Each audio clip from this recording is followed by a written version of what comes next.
Hey everybody, welcome to BraveStarr Talk. It's we're gonna talk about 13 episodes of BraveStarr. This is the fourth or fifth stream on BraveStarr. We've got one more after this, so then we're almost done BraveStarr. Then we'll move on to something else. Of course, Monday is Earth's Mightiest Mondays, where we talk about 4 issues of the Avengers. I just read all 4 of these, and actually that one on the bottom right, where he fights Orca, that has to be like the best Avengers issue I've read like up till now, period. Because like it's just Thor kicking the shit out of this guy, and it was awesome. That's what it's supposed to be. Anyway, so that's going to be on Monday. On Tuesday night, TerrorVision, we're talking about Nightbreed. And I just watched the director's cut of Nightbreed, so I'll have a lot to say on that one on Tuesday. Wednesday, I think we're free. I think Thursday, there's no stream. Friday, of course, is Fantastic Fridays. And then next Saturday at this time, we're going to be doing Amazing Adventures featuring The Beast. Not Brock Lesnar, but The Beast from X-Men, Hank McCoy. Anywho, let's give a shout out to the Super Friends. These are the channel members. So thank you to them. There's Dan, Sean, Stephen, Brennan, Mark D, RR, Philip Story, Digger Jim, Quagnar, Just Joe, GT James, DJ, and the Backseater who joined not too long ago. And we always thank Clubby. I don't think he cared about BraveStarr, but we thank him anyways because he's a super friend. So there you go. That's it. Easy peasy. I'm going to bring the fellas in and we can get her started. Hey, what's going on? I put He-Man background because I don't have a BraveStarr background. I guess I should get something, but it's too late now. It's too late now, yeah. We'll give we've got Steve here from Comics Asylum, so let's bring him in with the Conan intro.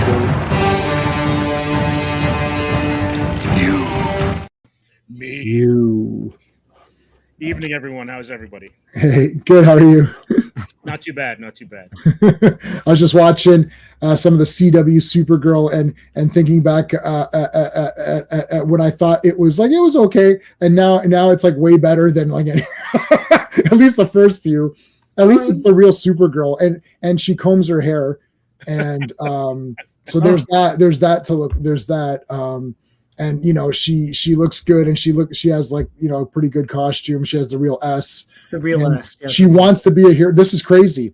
In episode 1, she wants to be a hero, and her sister keeps saying, "No, you shouldn't reveal yourself." Then she reveals herself, and then she's enjoying it. Then she has fun picking out her costume, what her costume's going to be. It's almost like she wanted to be Supergirl. I thought, well, this is so weird. Aren't you supposed to be angry, depressed, and pissed off over everything? It's like. Or you could just be a superhero and like do stuff like. So, anyways, and they had what's her name, Helen Slater in it for a few episodes too. I think she directed a few of them as well too. Yeah, so had the real Supergirl in there as well, so that was good. I always like when they did that. Yeah, and they had Dean Cain, and they had Terry Hatcher, and they had who else they have in there? They had a lot of people, and Flash, CW Flash had John Wesley Shipp as Jay Garrick, which is like, that is genius. Absolutely meta casting. And I think I might be one of the few that love that what is it, 89, 88 show? Oh, yeah, for sure. It was like 1990 years, just after Batman. So, it was absolutely amazing. And the thing about it too is, like, you look at like the costumes of that time. So people might laugh at the 70s Spider-Man because he had the web shooters on the outside. Yeah. But you look at it and you go, okay, you're Spider-Man. Chris Reeve Superman, amazing. Right, yeah. Probably, even to this day, the best. Yes, easy. Of all of the, let's just say, non-CGI costumes. Right, yeah. The Hulk. Chris Reeve worked out, yeah. Yeah, right? And Ferrigno's Hulk was great. Yeah. But when you saw that Flash outfit, that was badass. It was like, damn. Yeah, that was badass. Yeah. I think the first time I saw it was one of those advertisements in the TV Guide. Yes. It's black and white, so it really pops out the shading that they did on the actual costume, right? So no. And Danny Elfman did the intro. Did Danny Elfman do it, or was it the Apprentice Woman? I think it was Elfman. Oh, he did the intro, and then the that woman. Oh, you mean like the incidental music and the score and everything? Oh yeah, that I don't know who did that, but Danny Elfman did the first one. He did the theme. He did the theme. Yeah. You can tell it's like, oh yeah, it had a little bit of Batman-ish. A little bit. I like that show. They did have Captain Cold. They had a few guys, Trickster, a couple times. That was the first time I'd heard of the Trickster. Yeah, I wasn't a huge Flash guy, and also too, I'm surprised at how good the Flash's Rogues Gallery is. Yeah. Oh yeah, he has a great Rogues Gallery. Considering how goofy they can be, they're phenomenal. They didn't have Reverse Flash, but they had Poleaxe or something that the blue version or whatever. That was kind of neat. But I mean, like, that was the Flash movies. We were just talking about the Flash because I was watching Supergirl. I started watching Arrow again too, and I own all these on I own all the CW shows on Blu-ray. And my wife watched them all with me, so it was shows that we watched together. So that was something. But and she liked the Flash movie, and I didn't hate the Flash movie. But the big complaint was that, like, where's the Flash villains? And I think Sean had mentioned when the movie had come out, he's like, now generic normies are going to think that the Flash is a time traveler, where really he time traveled a few times, in his comics. But there's like 80 years of like no time traveling. It's like you couldn't. And then the other thing too is like, and it's funny because we watched the show and my wife even thought, she's like, oh, how come Reverse Flash isn't the first villain of the movie? And then you would have thought Captain Cold or like, Mirror Master or Weather Wizard. And they had all of these guys, Pied Piper, they're all in the Flash show. And you had the Flash show. Like, why couldn't you just be like, okay, even if you don't know, like I've read very, very few Flash comics. When the John Wesley Shipp show, that's the only thing I committed to Flash, where I saw the whole thing when it was on TV in the time that it was on. I watched all of it every week, and I own it. I own some of it on VHS. Actually, they brought out some VHS tapes of it, and then I have the DVD. I should get the Blu-ray. The Blu-ray's out as well. I should get that. Anyway, so that was my Flash kind of thing. I was like, I like Flash. He's pretty neat. And the villains are all really cool, and they only had a fraction of the villains. They didn't even go full. You could have Trickster. Anyone could have been in that movie, and they chose to make it, it's all about Batman, really. And didn't really see all the CGI people. But like, it's just weird. Like, it's not a Flash movie. It's just like this weird DC. It's the same as the Superman. The Flash movie is the same as James Gunn's Superman movie. It's the same thing. It's not about the Flash. It's not about, actually, it's more about the Flash and the Flash than it is about Superman and Superman. But it's like, it's all these random characters are in it. It's like, look at all these random characters we have. It's like, yeah, but like, is Superman just going to save the day on his own and fight? Is Flash just going to, at least Flash did save the day, I guess, a bit on his own, but he did have a little bit of a team at the end there with like kind of the fake Supergirl and like alternate reality Batman or whatever. Right. I liked that Supergirl better than Millie Alcock. So. He saves the day in the Snyder cut as well. Yeah. Yeah, but that's 4 hours, and I can only do that. It's 4 hours, and you're not going to wade through that to see that one. I only tortured myself one time. If you cut out the slow motion, it's an hour and a half. And you got to cut out the entire whatever that last. The last half it's hour? the horror world, or I don't know what it's called, the Nightmare Realm or something, Nightmare World. It's like, okay, the only thing nightmarish about this world is that it's still going. Like, stop it and stop the movie. Like, stop the movie. Stop the movie. Just what the hell am I supposed to tell them? They paid money to see the Snyder cut, and it's like 7 hours long. It's like, just what the hell am I supposed to? What am I supposed to tell them? Huh? What am I supposed to tell them? Yeah. Just what the hell am I supposed to tell him? Yeah, but they cut deeper to his face. Just what the hell? Cut to his face. Yeah. So that girl from Strange Brew, Sean Lynn, whatever, like the actress, she was at one of those. Oh God! A horror replicon. About this damn festival we never go to that's in our backyard. Yeah. Bleak Street Comics. What's going on, man? Is it a place of writing? Yeah, Spectacle is taking place. Yes. Yeah, he called them roller coasters. Yeah, I know a lot of people got upset. I'm not upset at people making fun of things because I'm a grown up, and I have my tastes, and it doesn't bother me. So when Scorsese or David Cronenberg, who I admire greatly, I have every Cronenberg movie, and I upgrade them as they come out. I love David Cronenberg, and he said superhero movies are bullshit. And Scorsese made fun of them. It doesn't hurt my feelings. It doesn't bother me in the slightest. I still love Cronenberg. Scorsese's great, but they didn't like movies. But they made some good points too. And if you're judging by a lot of the current ones, they are pretty shitty. No, I wouldn't say they made. My problem was they said that superhero movies were ruining cinema and superhero movies were the problem. That's not what the problem is. The studios are the problem. It's right. That's not the that's right. As successful, the market's deciding that they're successful. But rather than take the right lessons from that and diversify and pick out different audiences, etc., the studios just went, triple and quadruple down on everything and screwed everything. Yeah, but they're not going to research that. Making Marvel movies is the problem. The problem is the studios making the decisions they did. Right. Yeah, but the guys are not like David Cronenberg doesn't know that. Well, they know enough. He doesn't know they that. work right? with the studios. They know this. Yeah, but they don't care about superhero movies, so they're not going to get involved in the making of them. They see that they're successful. They're like, well, this movie sucks. And it's true. It's successful and it sucks. So they're just like, well, these movies are ruining things. It's like they don't know that the true comic, like they're not calling the true comic fans, hey, true comic fans, all these movies suck, right? But they're doing well. Yeah, they do suck. Oh, they do? Yeah. Oh, I thought you would have liked them. Like, it's the common audience that. It's like it's the audience that remember when we were trying to get into Spider-Man, that was the opening night, and we I remember that. And you're like, give everybody the quiz, you're like, it's like I was very angry. Who these guys are? Yeah. This is the before so Steve, this is before the pre-ordering your tickets, and like for Spider-Man 1, now ever since then I pre-order all the tickets for everybody. But we went opening night to Spider-Man, we couldn't get them. We went to like 2 or 3 theaters, and it was all sold out. And I thought, you know what? All these losers don't know anything about Spider-Man. And I was like, name me 5 fucking Spider-Man villains, right? Like, or else give me your ticket, like give me your ticket or name it, right? I'm going to quiz everybody in this line. And if they don't know shit, I'm kicking their ass out of here. It's like, so anyways, I was I was not funny angry, like I'm funny angry on stream. No, you're angry. We saw I was like angry. Instead, but but that was a great movie. That's a good movie, yeah. Yeah, so we saw Frailty, and that was awesome.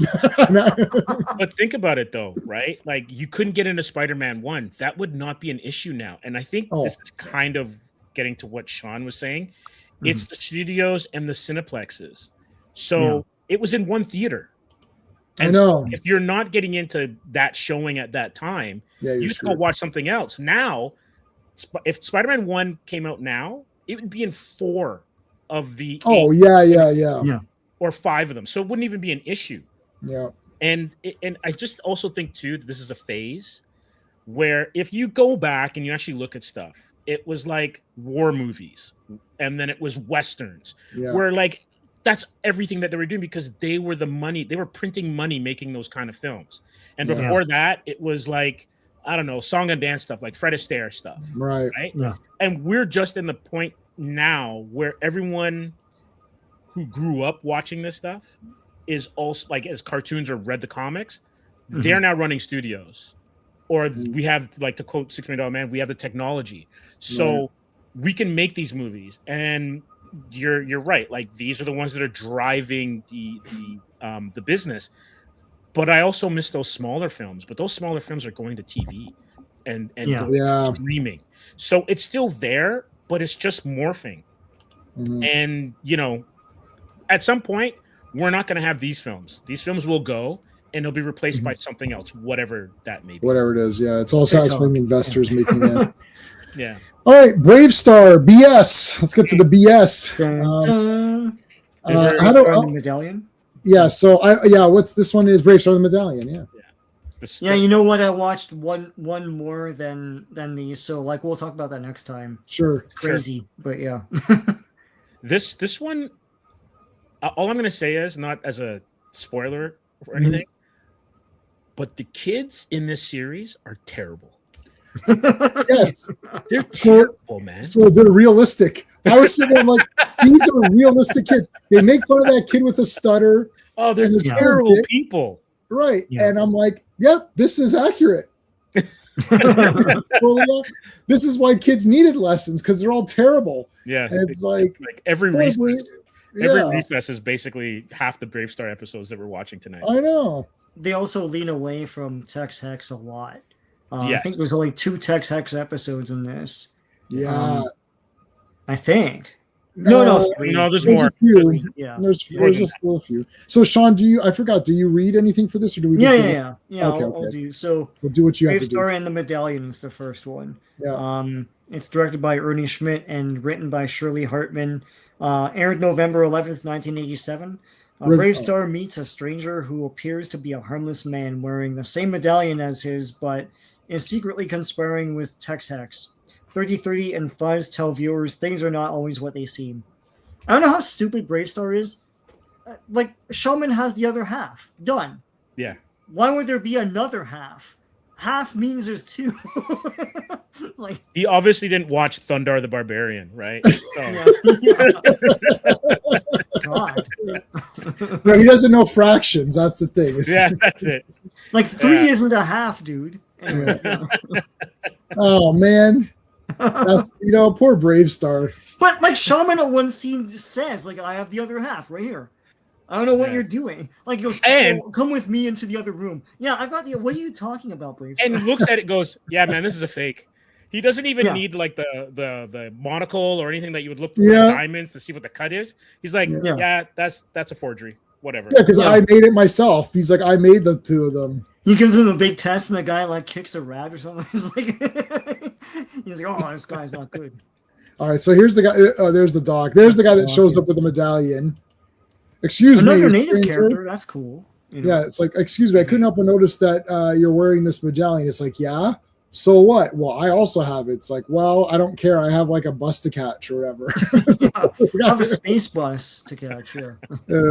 This guy was great though, because he's like, no, I don't have time and all that. And then BraveStarr's like, well, I got to take you to see the shaman, but I can't take you there because it's secret. Yeah, before they reveal it to the kids in the audience, it does get you a bit. It's like, oh, what's this mystery? But also too, I think it speaks to BraveStarr's loneliness. Yes. Yeah. There's a longing there to belong to something. Yeah. Right. And it's probably something that would fly like over everyone else's head, but now that we're older, you can kind of see it. That's why he's like almost wishing for this to happen. Yeah. He's so excited. Yeah. He just can't hide it.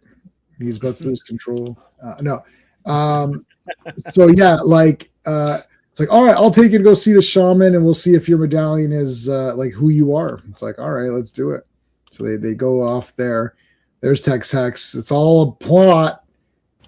And then JB sees them together, so she actually knows that it's fake. That's pretty cool. Yeah, so she walks by. Yeah.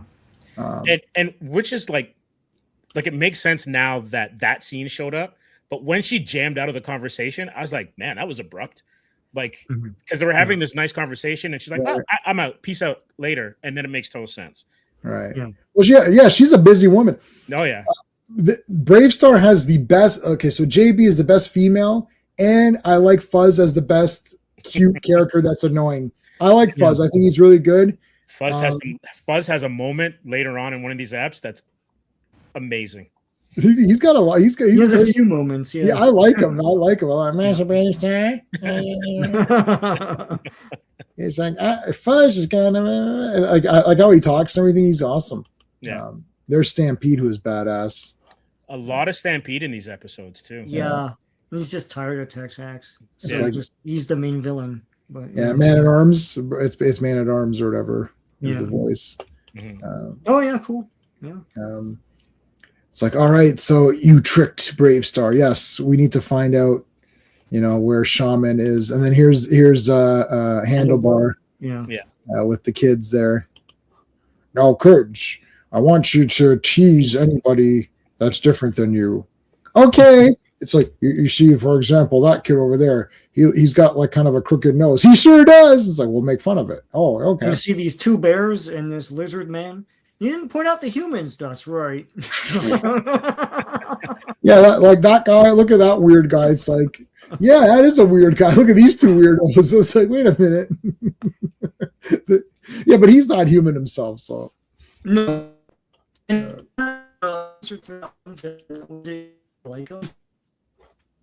looks like same voice actor and everything. Yeah. From Street Fighter. Hey, Skeptic, what's going on? All right, so he's giving them the finger. No. It's yeah, the kids are all total dicks. He actually awake. Nice.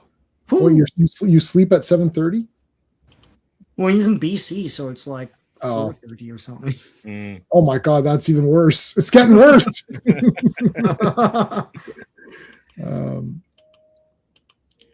Yeah, so JB notices that there's a problem. She goes and tries to stop it, but it's too late. And Shaman immediately knows that this thing is fake. Let's see. Yeah, so here they come to the secret fortress or whatever. Yeah. There's Stampede coming out. Where's the Stampede Hasbro Pulse, which won't get funded because it's overpriced? Stampede. Well, this is Mattel technically. So yeah, no, whatever. Maddie Collector. Maddie Collector, like the Maddie Collector Voltron, which couldn't stand. Yeah, you'd stand up and just fall. Yeah. Oh, I didn't know about that one. Yeah. Oh, it face planted. Yeah, Retro Blasting did a video. He's like. He goes, this was like $500. Yeah, it's like my Penosh place stands just perfectly. So yeah, so you think it would stand? Yeah, the Panache or whatever. Yeah, that was great, man. You put the figures in, awesome. Yeah. I had the yellow.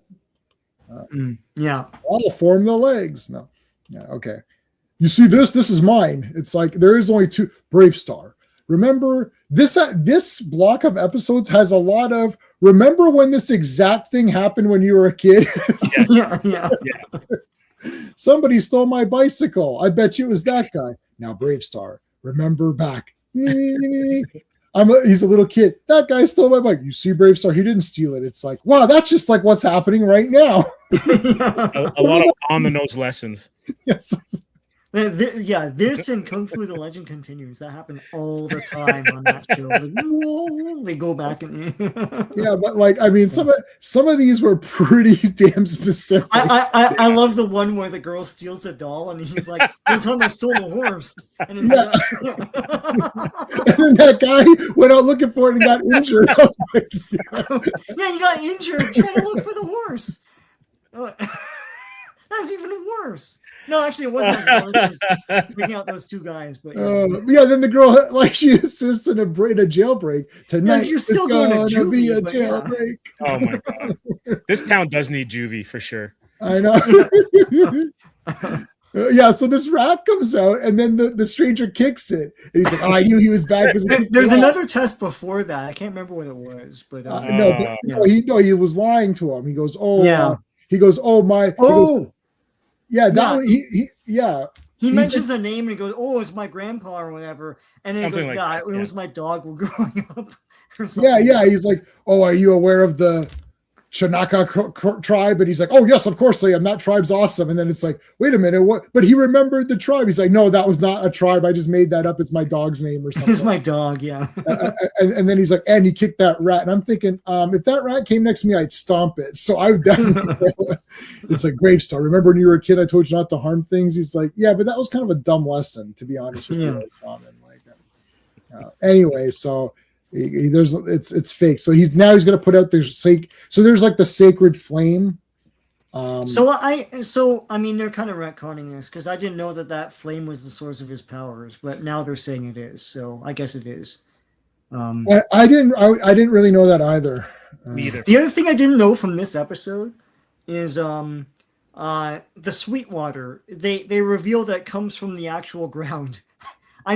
And we didn't know what Sweetwater was, but they shoot the ground and it shoots up and they say, "Oh, Sweetwater geysers." I'm like, "Oh, okay. I guess they get it from the ground and it's like that's what it is. It's not some concoction that Handlebar makes." Yeah, so he filters it or whatever. Yeah, sort of filtering thing. Yeah, that's where that monster's destroying the plants, right? Right. Don't forget, like these I think are out of order in terms of how they were produced. So I'm sure some things kind of don't make sense based on what's already been broadcast. I think this is like number 15 in the production order, and it's like the 40th episode aired.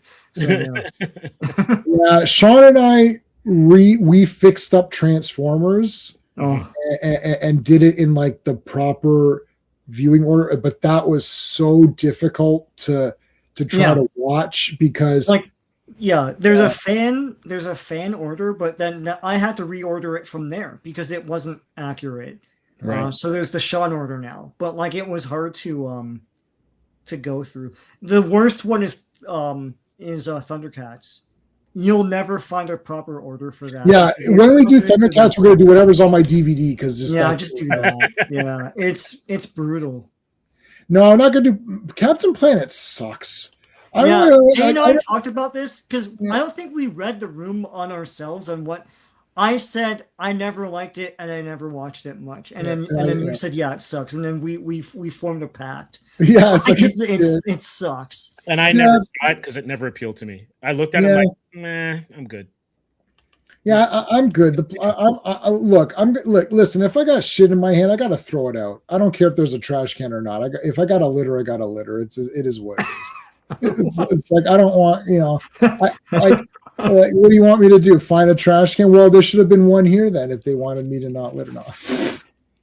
The planet will be fine, and if we destroy this planet, we'll go to Mars and destroy that one.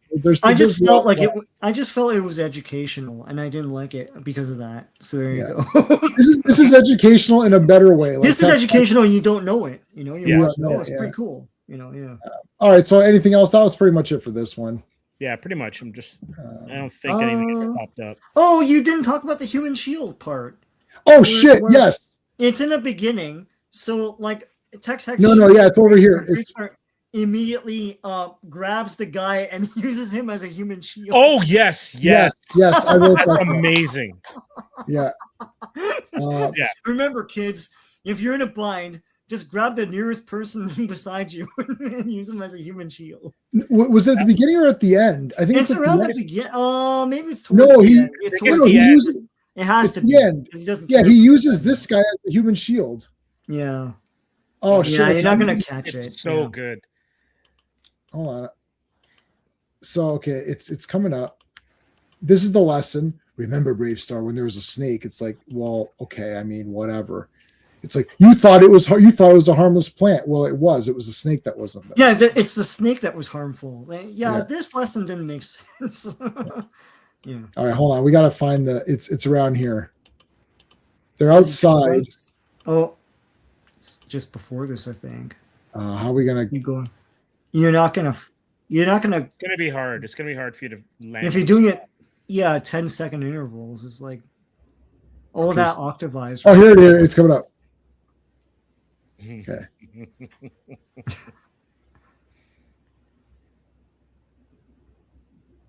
So we get out of here. It's around here. Oh my god, it's so close. It's quick too. Yeah. Yeah. No, I think we passed. Yeah, you're past. Yeah. Anyway, that happened. Yeah, they use the guy as a human shield. I'm like, this is awesome. My other problem, and I said this last stream too, that Optivisor bullshit. It's like he has eyes of a hawk. He always uses that Optivisor thing. I don't even think it was in the toy. So, I don't know. Yeah, I know. Why he has eyes of the hawk, so use it. Yeah. Oh, yeah, Star Trek. Well, next gen doesn't matter, and then after that, Deep Space Nine is in order because it's basically serialized. Yeah. Yeah. So we just finished season 4 again, so now we're going to start season 5 tomorrow. Wow, we plowed through. Deep Space Nine is like drugs. I used to watch 10 in a row. I'd wake up and watch 10, and then I'd be like, I just can't stop watching it because it's just so awesome. Yeah, TOS original series. Yeah, sorry, that's what I meant, not next gen. Yeah, original series is messed up as well. You have to watch it in a certain order. Raquel's got the order. She's got the proper order. I just watch it whatever was on my Blu-ray. I can't be worrying about. I get it. Sometimes there's episodes like, wait a minute, this happened before. I get it. I'm not like it's fine, like. But yeah, TOS is awesome. But yeah, so we've already done those a million times. But Deep Space Nine, I've seen them all I've seen every Star Trek show at least four times, and then Deep Space Nine's like I'm on my 9th viewing or something. My memory sucks too because it's like I wait for a while and I kind of remember, but then I also forgot the details, so it's always kind of cool to rewatch it. Yeah. So Odo just lost his shape-shifting ability. They took it away. Now he's going to be normal or whatever. But so it's so good. All right, next one. All right, Legend of a Pretty Lady. Directed by Richard Trueblood. Written by Richard Reban. Aired November 12th, 1987. JB is transported to 1 million years into the past due to a heat lightning accident. BraveStarr travels back in time to rescue her through a magic portal, which 3030 and Fuzz must protect from outlaws. Shaman and BraveStarr tell viewers to respect the beliefs of others. That's right. And if I believe that others are inferior to me and should serve me, then you have to respect that belief. Well, wait a minute. Not all beliefs. Spoiler for what? Odo loses? Oh, come on. That show, everyone's watched Deep Space Nine. And if they haven't watched it, too bad. They should watch it. It's going off Netflix. So, and then there's people like, oh no, I won't be able to watch it because it's not on Netflix. I'm like, or you could own it. It's one of the best shows of all time. So you can buy it. Like I bought it. Where's it going? Paramount or something? I guess Paramount's taking it back for a bit. I don't know. They're all pissed off that Netflix got that Warner Brothers deal in name. Yeah, like Paramount got rid of the movies, and I think they went to like Netflix or something, and people got pissed off. And I'm like, well, good thing I own them like 4 over. Like I don't know how many sets I have. I know exactly. It's Star Trek. Like, give me a break. It's like if you liked it, you'd probably own it. I'm just saying. I mean, the Trekkies are the Trekkies. They're not effing around here like, oh, I don't know if I should get it. It's they're the original fandom, man. It's like No, I own all real Star Trek. I own all real Star Trek, and I own a couple of fake Star Trek shows, which I didn't know were fake because I hadn't watched them. I thought, Picard, that might be cool. Oh, Discovery might be cool. So I bought season 1 and 2, and then I threw in Discovery. I was like, oh, this is terrible. Why did I buy this? I'm like, why do the Klingons look like that? Huh? Yeah.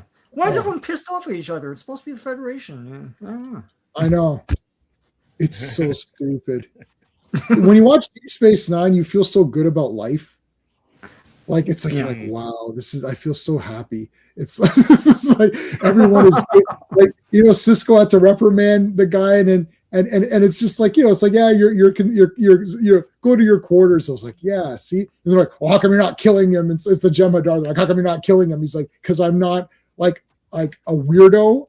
It's like I'm not in fake Star Trek. It's like, anyways, okay, so yeah. This one, Pretty Lady. I like JB. She goes back in time. I like seeing this. Look at this, all these random guys here. That's kind of cool. Yeah. I had one of these in my room. Oh, yeah. Like a ceiling fan. Ceiling fan.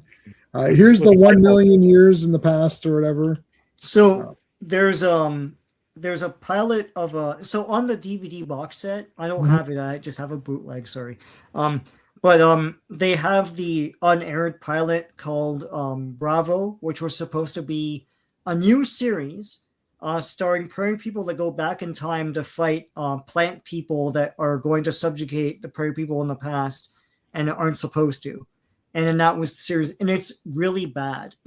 But it takes place in this past, in the new Texas past. I should watch that. Did they use oh really? So it's a spin-off. Yeah, it's a spin-off. It was supposed to, I mean, I'll talk about more maybe next stream, but like L'Oreal bought Filmation and didn't want to make any more new shows. He just wanted the library. And so like Bravo and another Backdoor pilot, which we'll talk about next time, weren't made in a series. So, and that one, if you don't know about J-Man, you're going to love it. No, I don't know. Oh shit! I don't know about it. It's the next 2 episodes after this, so yeah. Okay. Yeah. So I like JB going back here, and then the prairie. This is the pre prairie people. Yeah. Then there's giants in it too. Cave prairie people. Yeah. Yeah. So she fights like a giant. So Shaman makes a portal, and these 2 guys, like, they're like, oh, if BraveStarr's gone, we can cause trouble, right? Like. Yeah. Whoa! Whoa! Look at JB.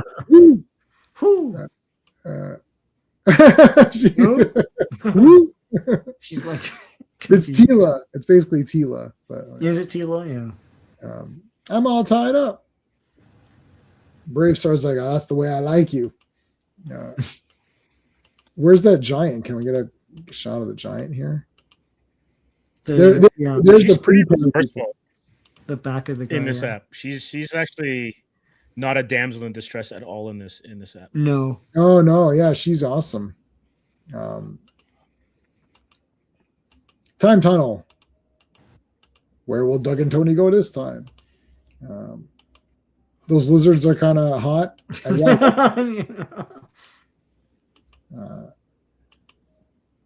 Yeah, there's the pre-party people. Yeah, there you go. Yeah. And it's like it's like pre-fuzz or whatever. Yeah, yeah. And it's like, so in the legend, the prairie people gave this beautiful woman a ring or something, and then she has it. And then it's like, I mean, like, okay. Yeah, like, it's kind of weird. Yeah. Like, wouldn't Fuzz be like, well, it was you? Like, well, no, he wasn't there back then. It was no, but she shows the ring. Oh, and it's you. No, he should have been like, holy legend, right? Got it. He should have said like, holy shit, it's you. It does have an Ewoks vibe to it, though. Yep. Yeah. I mean, they were kind of hot back then, so.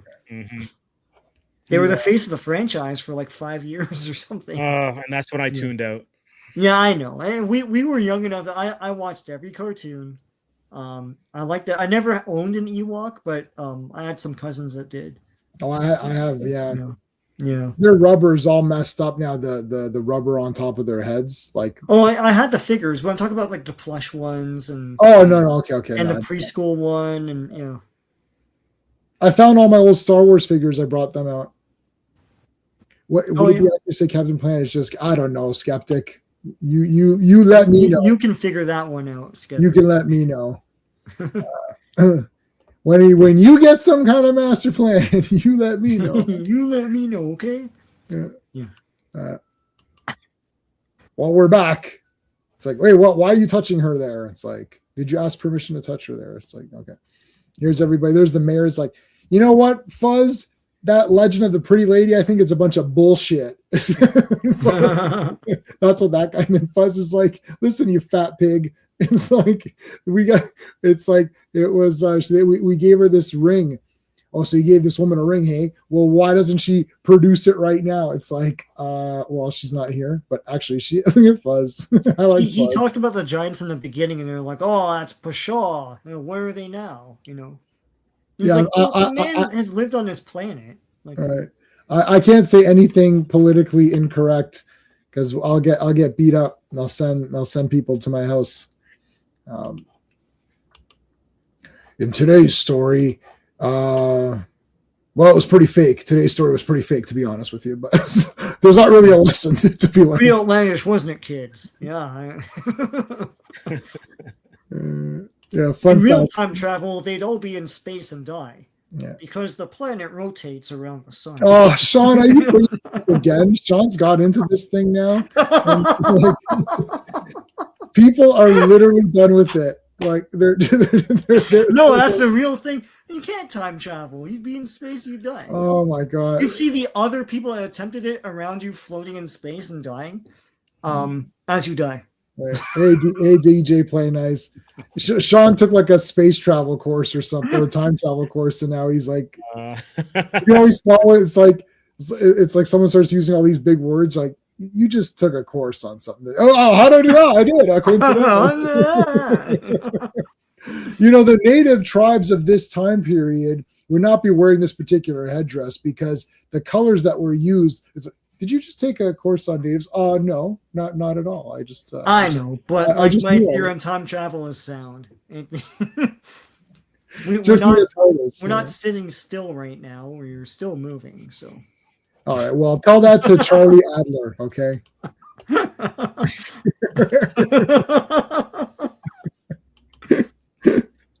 Anything else on that one? Anything else? No. Talk to Bill Reed about this one. If you have any problems with it, let Bill Reed know. This is Sunrise Sunset, right? This is Sunrise Sunset. Yeah. So this is it's directed by Bill Reed.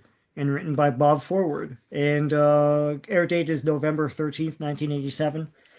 A good man named Doran Traymond joins a group of outlaws and they try to rob a bank. After 9 months in hiding, conveniently 9 months, by the time when his wife is pregnant and his father's dying, he sends a message to his family about his whereabouts and asks them to visit.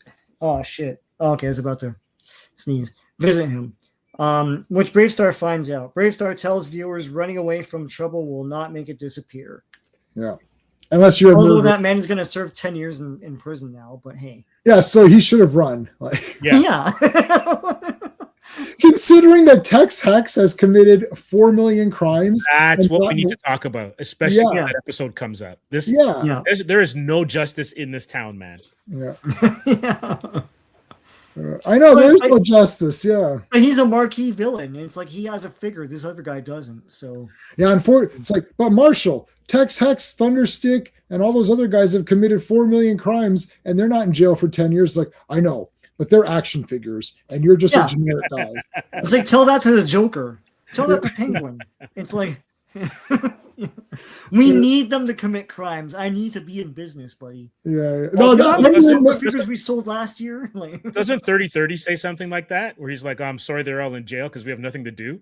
Yeah, he does say that. Yeah, does say that. But yeah. Yeah, so he's gonna do the bank robbery thing here. Yeah. But I always liked in 66 Batman where King Tut would go back to being a normal professor, and then they just let him go back to the university to teach. You're like, how could you let him go back to the university? Like, what if he hit on the head somehow? It's like he goes, I'm a professor of Egyptology. It's like, okay, well, you're going to jail, buddy, because like your alternate personality tried to throw Robin into an alligator pit. University professors don't throw students into alligator pits. Not typically. Swiftly years of all the seasons. Sunrise, sunset. Yeah. I don't know the rest of it. I could try and sing that, but I can't remember the melody. Oh, Bill Reed is still alive. Oh, wow. Wow. Cool. Tom Sean says his time travel story was BS. Yeah. Didn't make any damn sense. Look at this little guy. You can tell how come it's like the human who is the good one and the other guys are the bad guys. Hey, Angry Gamer. A little bit ist. Yeah. I think they're alienists. Oh, this poor robot. The robot's head gets blown right off. Like it has a bow tie like painted to him. Yeah. This feels like a Judge Dredd, like a 2000 AD joke or something. I'll make a T-shirt with that logo, and no one will know what the hell. I'm sure there is one. Remember, you said, "Oh, this would make a great T-shirt," and it actually existed. And we checked, and it actually was a T-shirt. Yeah. That was awesome. Yeah. BraveStarr. All right, so this guy's depositing his Kyrium or whatever. Listen, I want a good return on my investment here. Yeah, the robot already got beheaded or beheaded. Yeah. Hey, you just shot a robot. You can't take my Kyrium. I worked hard for this Kyrium. Well, just thrown into a wall. Here's what you're going to get for your troubles here, buddy. I'm going to throw your ass against the wall. This is an incredibly violent episode. Billy Bob gets absolutely destroyed in it too. Yeah, and the father dies like right on camera. Yeah, the father died. Yeah, I'm stunned because for cartoons they never did anything like not that. Like this. Yeah. Yeah. Well, we saw that drug one, so after that's true. Yeah. I do like the criminals go into hiding. They go into hiding in this one. That's pretty good. That's pretty good. You know where you can hide? Off planet. Yeah, really.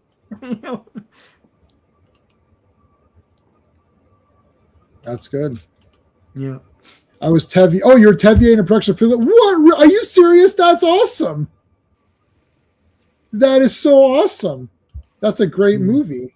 And yeah, it's a great, doing a play on that or whatever. That's awesome. Yeah. What the heck? Yeah, Fiddler on the Roof is great. Got the Blu-ray of that one. Not 4K. I just pre-ordered the Ben-Hur 4K. So I have like 100 copies of Ben-Hur. I just keep rebuying them and. But 4K, and same with Lawrence of Arabia. Is there a Fiddler 4K? Is there a Fiddler 4K. Fiddler on the Roof. Yeah. Cutting out on us, John. No, there's no Fiddler 4K. Would I get it? Me, I would consider I that would one. get that. Oh, Steve's out. We lost Steve. He was so pissed off that Fiddler on the Roof is not on 4K that he left the stream. I would get Fiddler. It looks great anyways, so yeah. Oh yeah, it'll definitely look awesome. So there's the pregnant wife. She wants to see the husband again. Got pound for show now. All right, cool, man. See you, DJ. That was awesome that you played in Fiddler on the Roof, man. Keep an eye out for. I can't see. Yeah, no, he hasn't come back yet. Comes on. All right, so they're going to go see him. He's in hiding. The criminal's in hiding. They're going to go see him. And then BraveStarr kind of follows them. Well, he helps them and then follows them. Yeah. To recapture the guy. And this guy, so the guy now wants to be a good guy. He's trying to be a good guy. And they're like, oh, we're going to turn him in and all that. And then the criminals get pissed off at him and they're going to kill him. And so then BraveStarr helps him out. Yeah. And then he turns himself in and goes to jail. But the father who's dying wants to see his son before he dies. So he actually sees him. And then look, he actually dies here. Yeah. So they show the grandfather, the baby, and then the father dies. Yeah. And then he gives a big Yeah, and then they bury him. Someone's downloading. Does anyone do that anymore? Like you don't even need. Nobody downloads anything. No. That's done. That's done. And this episode is done. So there you go. Yay. Next one is the Call of the Wild. Call of the Wild. Oh, this is the Wild Child Return. So Call of the Wild, directed by Tom Cito, written by Bob Ford, aired November 16th, 1987. Wild Child has trouble adjusting to life in school due to classmates teasing him for being raised by dingoes. When a disease infects the entire population of Fort Carium, except for him and BraveStarr, the two must get the cure from Dingo Llama.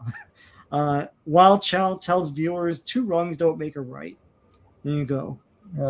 Now, remember, kids, the lesson is that when you're teased in school, try to find a plague or something that you're immune to, so that kids will why can't they just learn to like him the way he is? Why does he have to do something spectacularly fake? I know that's a trope in shows in the 80s. They have to do something to show that they're valuable, but it's like you shouldn't have to, right? Like you just save the day from a burglar or some bullshit, right? Yeah, right. So kids, if you're picked on in school, you save the day from a burglar or something, or stop a liquor store robbery, and then you'll be like, what? Right. Yeah. So the lessons in these shows are pretty weird. Hey, Just Joe.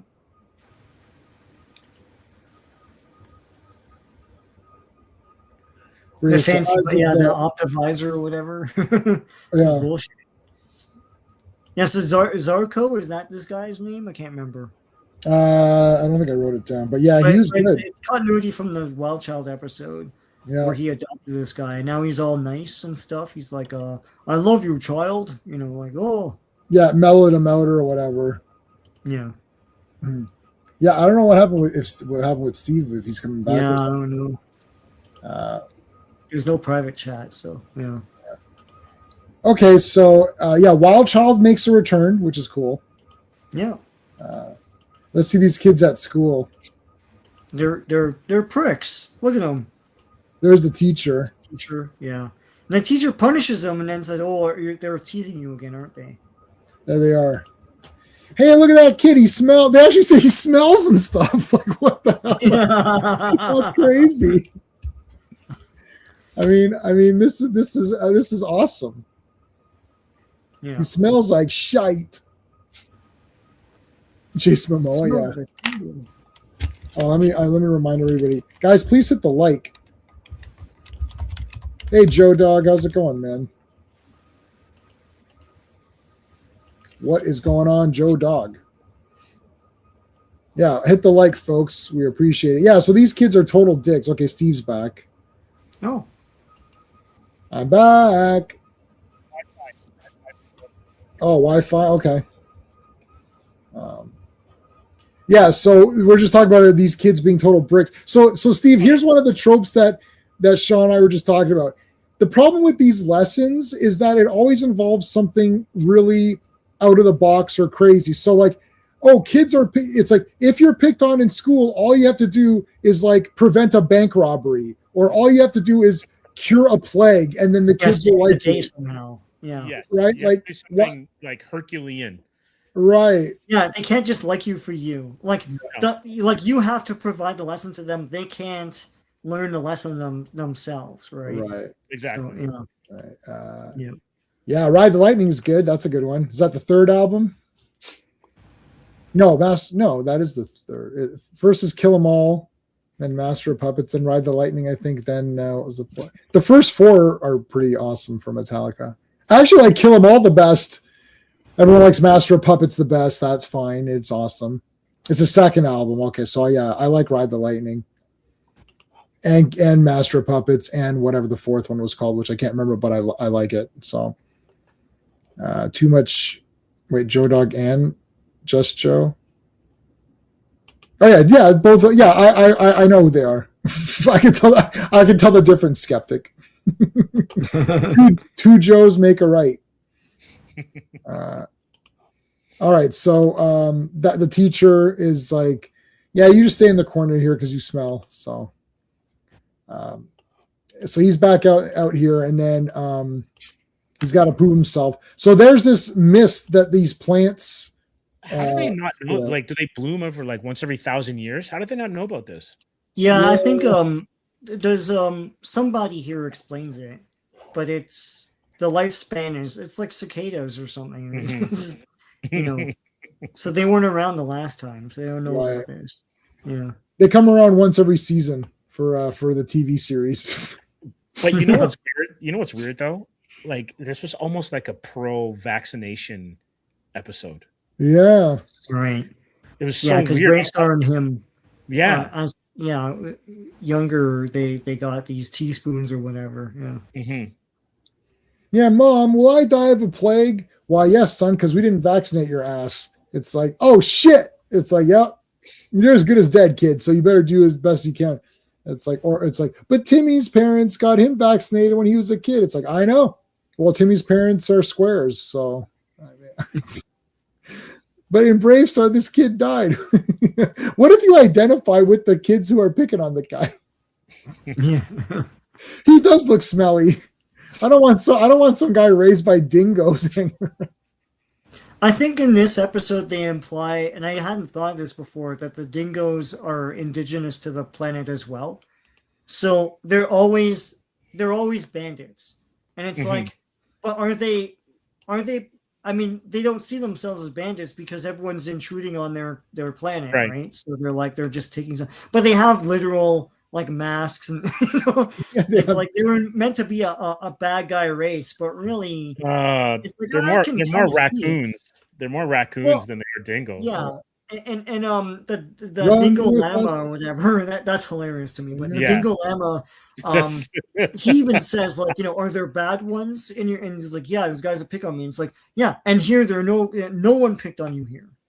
So it's like, and you're a human. He doesn't say it like that, but yeah, that's very interesting. Like we're better than those guys.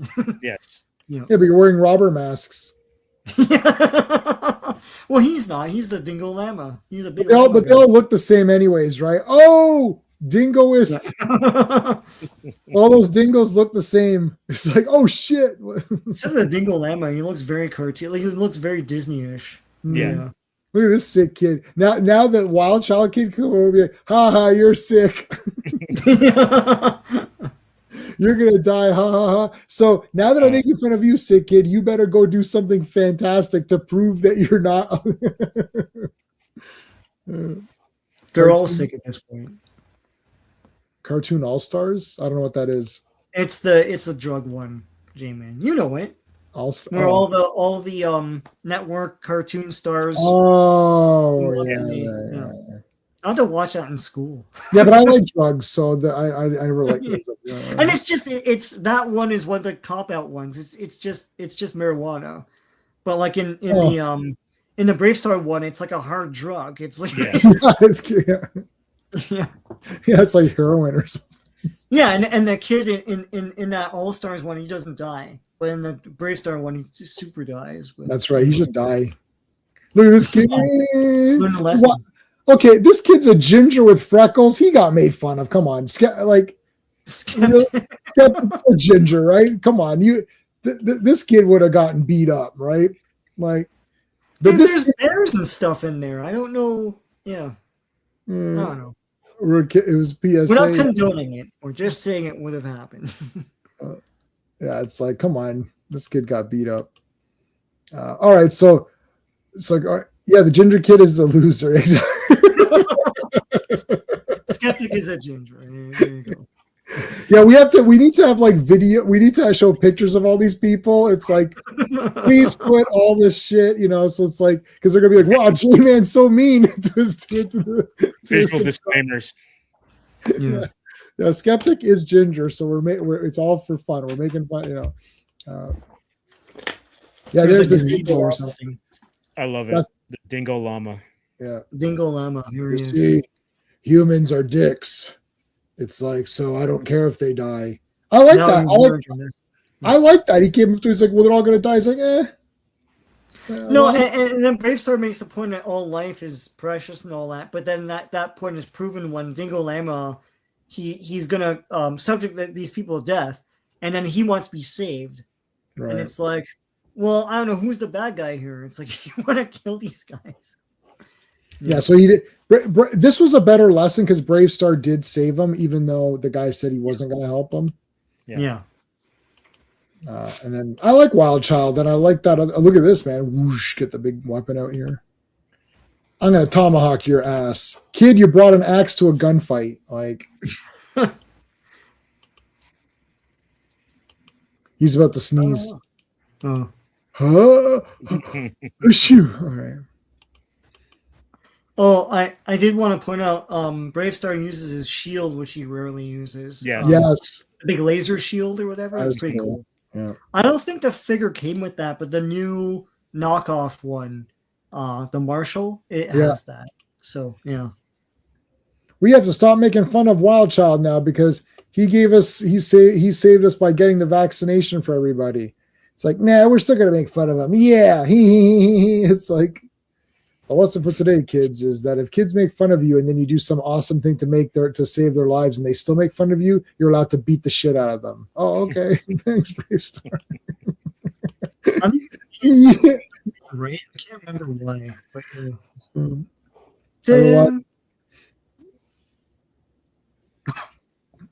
you ever watch Raiders of the Lost Ark? This is why this kid is a loser. No way, I don't get it. Why is it?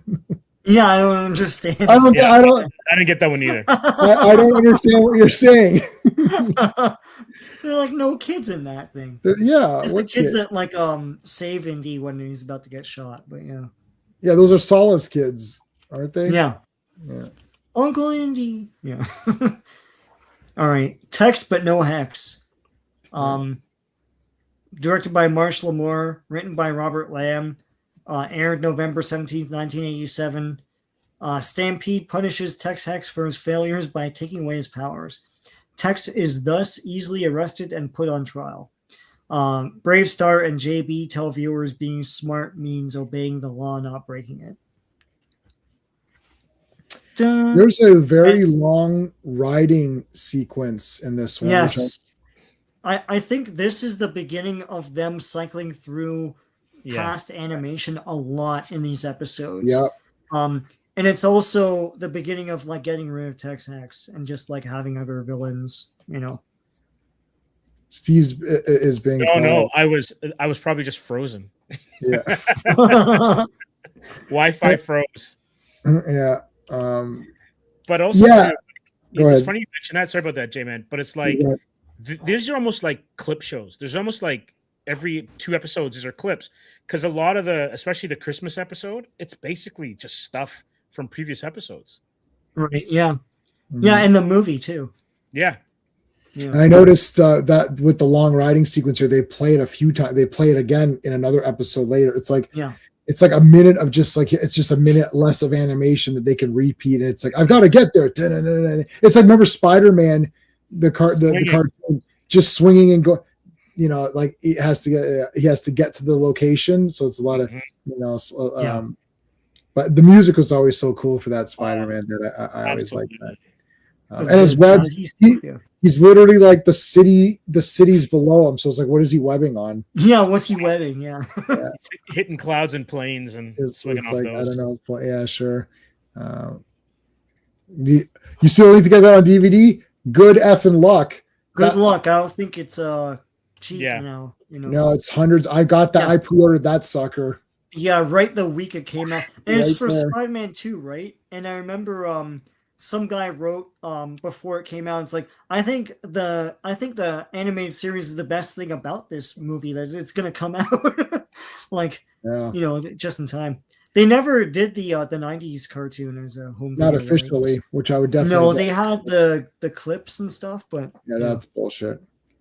Yeah, I gotta have He-Man punch the screen, Disney Treasures. Or change into He-Man. That takes like a minute. I know, but when he changes, it's so exciting. It's awesome, yeah. Yeah, it's really awesome.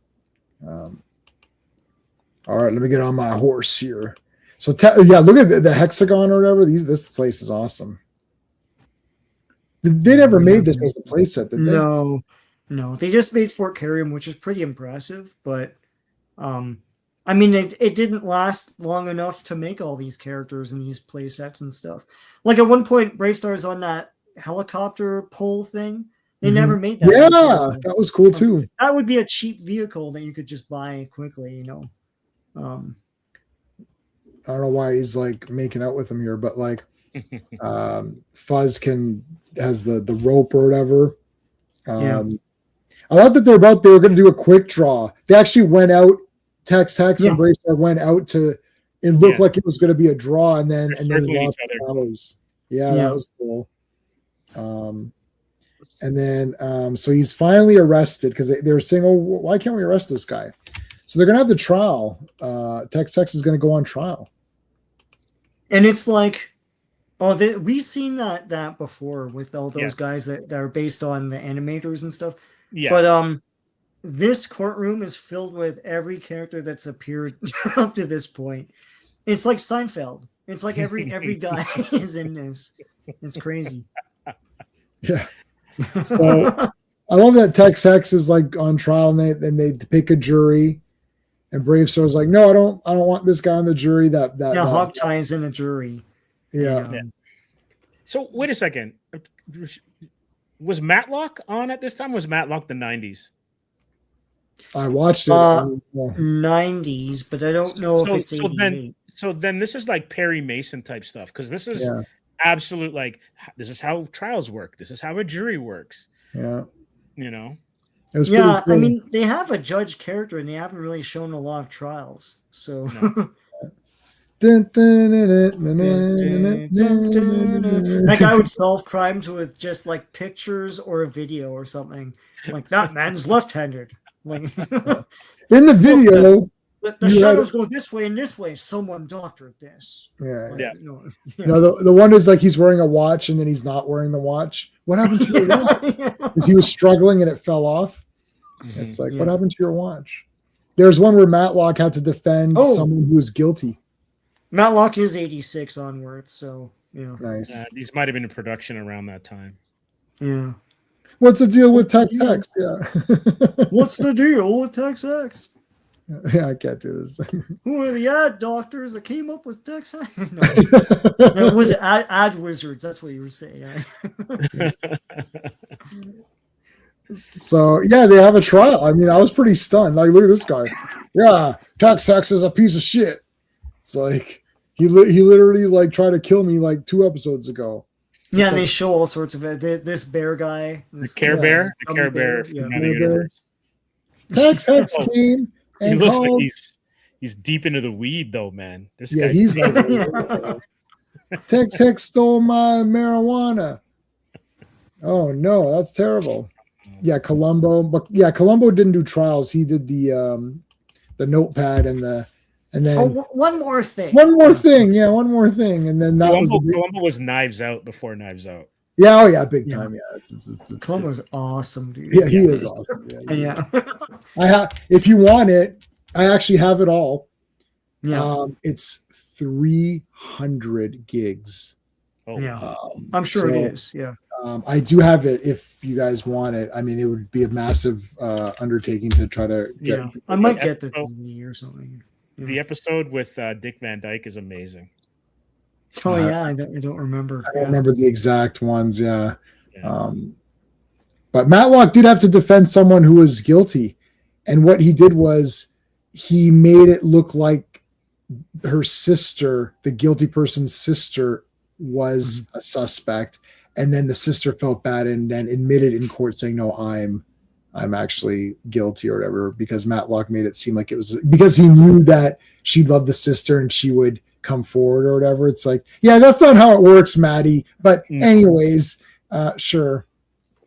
Was Kate Mulgrew not a killer on that show before she became Mrs. Columbo? I thought she was. I don't know. Yeah. And then he tried to distance himself, saying it's a different Mrs. Columbo, like when the show wasn't like performing well in the ratings. Yeah. All right, let me do my closing statements. Tex Hex is a piece of shit. He's literally a skull face guy, so he's clearly bad. He's literally skull face. He's literally a skull face guy. He's done so many bad things.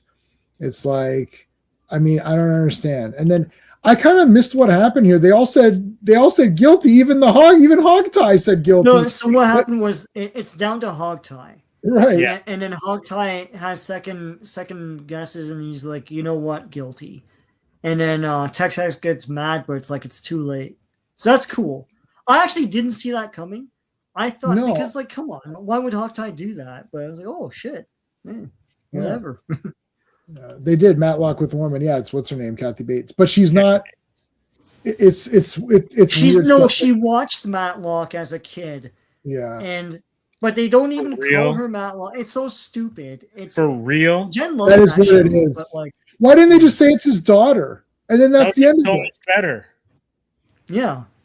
I like Kathy Bates, actually. She's amazing, man. And she looked good in that show. I was going to watch it, and my mom watches all those Criminal Minds, any Law and Order, like all of that. That's her thing. That's the only thing that we both kind of like. And I said, Mom, is she the daughter or something? It's like, no. And then she's explained to me, I was like, oh, that sounds weird. I'm like, why'd they do that? Yeah. They don't even call her. It's like, but the show's called Matlock only because she watched Matlock as a kid, and that's it. Like I watched Matlock as a kid too. Should my show be called Matlock? What the hell's wrong with you? That makes no sense whatsoever. Yeah. So I mean, what was the lesson on this one again? It was which one's the Tex Hex? Tell viewers being smart means obeying the law, not breaking it. Well, no shit. You're both law enforcement people. It's like except that homeboy got away. So yeah, he got away. No justice whatsoever, man. Yeah, he gets away, and then BraveStarr says something like, "Oh, I don't know." He's like, "Oh, I think that what's the guy's name? Stampede is mad at him, so there's that." And it's like, "What do you mean there's that?" Well, we don't. Yeah, it's like, Stampede will hurt him or something. It's like, yeah, but that's not justice. Like, what are you talking about? No. Yeah. Hey, Chris, how's it going? 30-30, best horse, ever. Yeah, best horse on Saturday mornings. Yeah. Make sure you're subscribed to Chris. I shall throw links. Sean, talk about this next one while I throw these links up for everybody. Space Zoo, directed by Lou Kachaves, I think, and written by Richard Beban. This was aired November 18th, 1987. Number 4 in the production order, but number 45 in like airing order. A strange space warp portal has opened up on New Texas, and Fuzz is asked to investigate. When Fuzz disappears into it, BraveStarr goes to rescue him and finds out an alien has been collecting creatures for himself. BraveStarr and 3030 tell viewers friends are made through the golden rule. Right. It's about he doesn't have friends. That's why he's making a spacesuit. I don't know. Yeah. So after he kidnaps everybody, they realize that, oh, you could just have friends. Oh, okay, cool. Well, you still kidnapped a bunch of people. Like, do you have to pay for that crime or? Yeah, it's like a rejected Care Bears episode or something. It's like, Master BraveStarr, we communicate with you. The thing about it though is, why didn't he just program the robots to be his friends? Like it doesn't. Yeah. Like that doesn't make any sense. if that's what This they're story after. makes absolutely Yeah. no sense. But whatever. No. Yeah. I thought he was charging money to see. He's basically like a capitalist version of Brainiac. You know, I thought that's what it was. But Or the Collector or whatever the dude's name is in Marvel. yeah, in Marvel, yeah. I look at Fuzz is great, man. He's got some like carrots and oats and stuff. Yeah, look at that nice food here, nice arrangement of A food. nice hay bed, you know. Yep. Whew. Yeah. Big Pard. All right. Okay, you little folks, we're going into the black hole to it's like a black hole. Nobody can go to this zoo. Ever. It's in a black hole. And Yeah. BraveStarr's logic here doesn't extend to other episodes. He's like, I'm going in by myself because we can't afford to lose two lawmakers. So you got to stay behind 30-30. And I'm like, what are you talking about? That makes, I don't know where this thing goes. Yeah, I feel like they just willy-nilly. Come on, man. Yeah, they just do whatever they got to do for the. It's like, okay, I have plot armor. I mean, this show really is called BraveStarr, so that's true. Yeah. There's all the people he captured. Look how big. Holy crap! This dragon and five-eyed guy. They got this weird thing. This one-eyed dude and yeah. Oh yeah, five-eyed guy. There he is. Mm-hmm. Yeah. J-Man, does Superman ever add new creatures to his fortress or no? Or is that only occasionally they do? Yeah, they throw that, you'll see, if you're reading it, they're like, oh yeah, this guy's here. Like every so often they're like, oh, let's go see what's going on in the fortress, and there's a whole bunch of cool shit in there. There's like a sun-eating monster or some shit. Mm-hmm. Like they occasionally do that. You would have thought that they would have explored that more with that kaiju, and maybe that could have been like a pet or something or whatever. But right, yeah. I'll shrink them and then put them in my. I know, but I'm sure James Gunn doesn't know about the menagerie. Like he's not that much of a fan. Yeah, I'm going in because the show's named after me. So yeah, surely nothing will happen to me. Yeah, remember the kid in Last Action Hero? He's like, oh, I won't get killed because I'm a kid. And he's like, oh wait, I'm a comedy relief character. I'm like, damn it, I could get killed. The kid realizes that he could get killed. That was funny, and that was genius in that movie. He's like, yeah, I could get killed. So here's these cool robots that have stretchy arm powers. That's kind of yeah. They're like robot slugs with those hands. He beats one up. Yeah, so this is all about getting friends. Where's the guy? There's the guy. There's the zookeeper guy. Braincore or something. Yeah, he's what is his name here? Braincore. That's what I got. Yeah. Yeah, it's like, oh, I just need friends. So it's like, okay. Because you can't put people in jail and expect them to be your friend. It's like, oh, I can't. It's been working for a while now. I've been doing it. It's like, no, but they're not your real friends. It's like, oh, okay. So then BraveStarr breaks him out. And the guy's all pissed off. And they fight. They fight. The robots actually also, when BraveStarr defeats the robots, don't they say, oh, you defeated us so you can reprogram us to serve you or something? Yeah, be your slaves or something. It's like, yeah, no, I stop using that word. Number one. Number two, I'm not gonna do it. Look at Fuzz. He's like, F this. I'm gonna get all of Fuzz's animations and use those as my what the hell's going on here? Looks like he's pulling his pants up or something. Well, it's weird because he should be tied up, but there's nothing around him. Even though the rope is right over Fuzz's is over his shoulder and elbow. He's just lying there. Is he not like tied? Like, are those not braces for his? Are those not handcuffs or something? Or Yeah, they are They might, handcuffs. They're, yeah, I they think they're might be. handcuffs. They almost look like they're part of his outfit, considering that they're same color as his belt. yeah, Yeah, I think they are. Like it is handcuffs or whatever. Lark, what's going on? Oh, it's awesome. This cartoon's awesome. Going through yeah. these here, it's been really cool. Like seeing how crazy. Um, I like some of the concepts and everything are awesome, and like it's just yeah, it's crazy. Like some of the stuff's like just awesome for that time too. But even for now, because like they do sometimes they do. I mean, that drug one was crazy, Yeah. and the kids are all dicks in this show, which is very true. Um, Yeah, no, the one where they want to relocate the the prairie people. That's crazy, Oh man. yeah. yeah, No that one was would awesome. ever deal with that now. Nope. Yeah. How many prairie people does it take before it becomes wrong? That's from Picard. Yes, yeah. Picard, it's only 300 people or 600 or whatever the number was. All right, All we're right, on next to one. Texas Terrible Night. Yeah. This is directed by Tom Tataranowitz or something. Um, Written by Don Heckman. Aired December 14th, 1987. When Tex Hex learns BraveStarr will be going away for Christmas, he plans to attack Fort Carrium.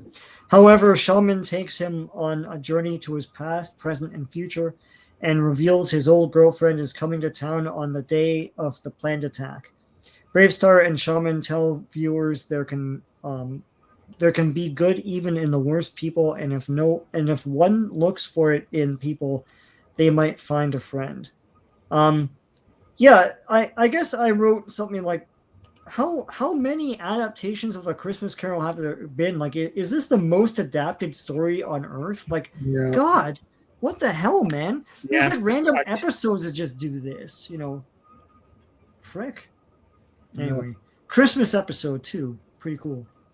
They hug each other in this one too. A very Brave Star Christmas. That's what it should have been called. Look at this. He's in his pajamas. He's got his jammies. Yeah. I love it. But you know what though? That could be an alternate uniform. I Yep. like that outfit. Yeah. And then the shaman of Christmas, past or present, whatever. It's like We glossed over BraveStarr has to leave Fort Carrium for Yes. Christmas night Yes. and or Christmas Eve, and JB cries and stuff. You don't show it there, but like tears form in her eyes. I don't know how much they're trying to confirm they're together, yeah, there's the or tear. like There they maybe are. secretly together, or what. See, they're hugging. See. Oh. Yeah. It's okay. I'll be back. I'm still the main guy in the show. It's like, all right. Huh? It's me, the ghost of Christmas. It's like, all right. Well, no, you're just a shaman. I know, but in this one, I'm the ghost. Like, can you just go along with it? It's like, Have you ever heard of Scrooge? No. Really? Really? you said humbug or whatever. Yeah, you did say humbug, yeah. Christmas Carol, yeah, it's spirits that go to the past. Yeah, Ursula shows up with McBride is there. Let's take a look at Ursula.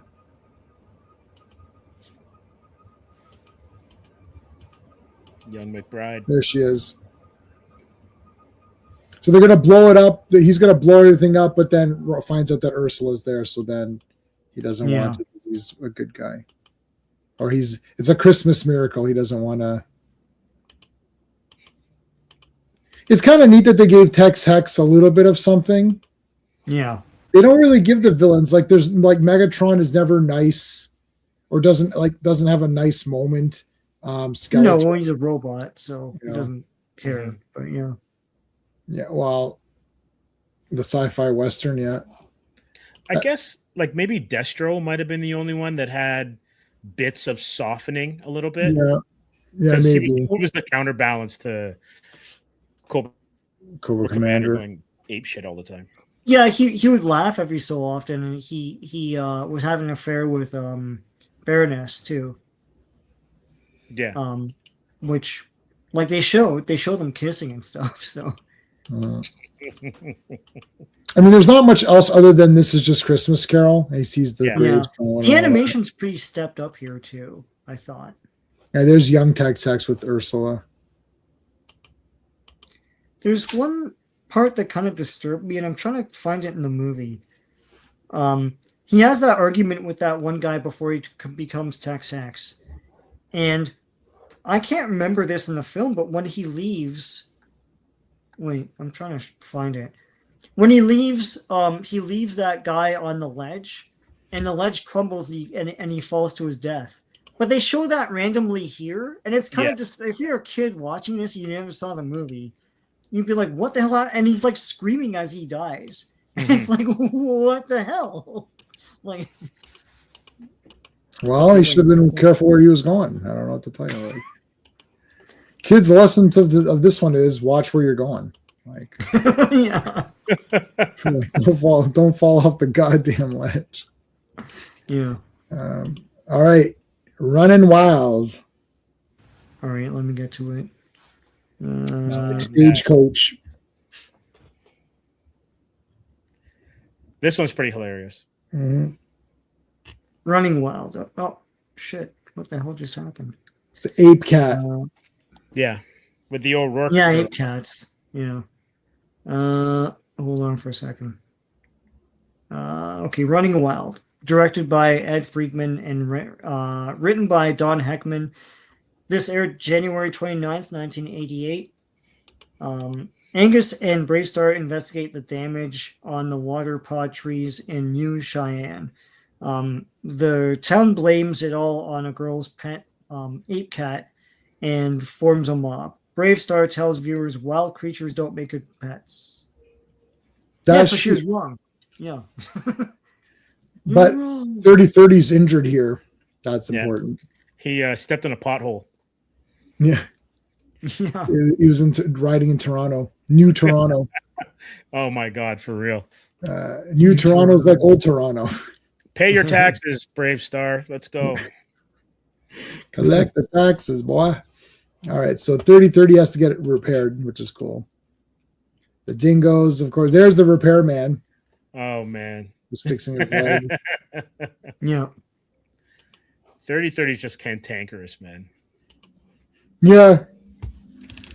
Yeah, I don't trust this guy. It's like, well, okay, where else is the robotic horse repairman? Like, there's one around every corner. Yeah, like I'm going to this guy or whatever. It's like, oh, all right. Huh. That guy does die in the movie. I totally missed that. Anyway, okay. Oh, the one that goes up. They showed that in that episode. Yeah. In the last episode where the Tex-Ex before he's Tex-Ex, he flies off, and the ledge crumbles and the guy falls to his death. Yeah, huh? Weird. Yeah, he does. Anyway. Well, these are the plants with the water, right? Yeah, let me see. And the ape. Oh, I love this eating the cake, man. That looks good. It's like strawberry shortcake or something. I love strawberries. I love strawberry shortcake. I usually get strawberry, and whenever I get a banana split, I eat the strawberry portion last. Yeah, that was my favorite. My favorite dessert at Dairy Queen. Yes, yeah. Strawberry shortcake. Oh. Yeah, those are. I like anything strawberry is good. Mm-hmm. Yeah, so this cake looked yummy. Anyway, so well, it's like, oh yeah, they always use this classic stock animation. Yeah, stock animation, the big super leap. There's the ape. Okay, so there's the ape cat. Now there's you can't see it. It's behind. We'll try to get a better picture of it. There's two ape cats. There's the girl's pet ape cat, which is a small one, and then the mom or whatever is the big one that's searching for the kid, and it's destroying the plants. So these guys are like, oh, there's only one ape cat, so it's clearly her pet or whatever. It's like, no, it's not. Yeah. I don't know what they want to do. They want to kill her pet. Like, there's Fisto, basically.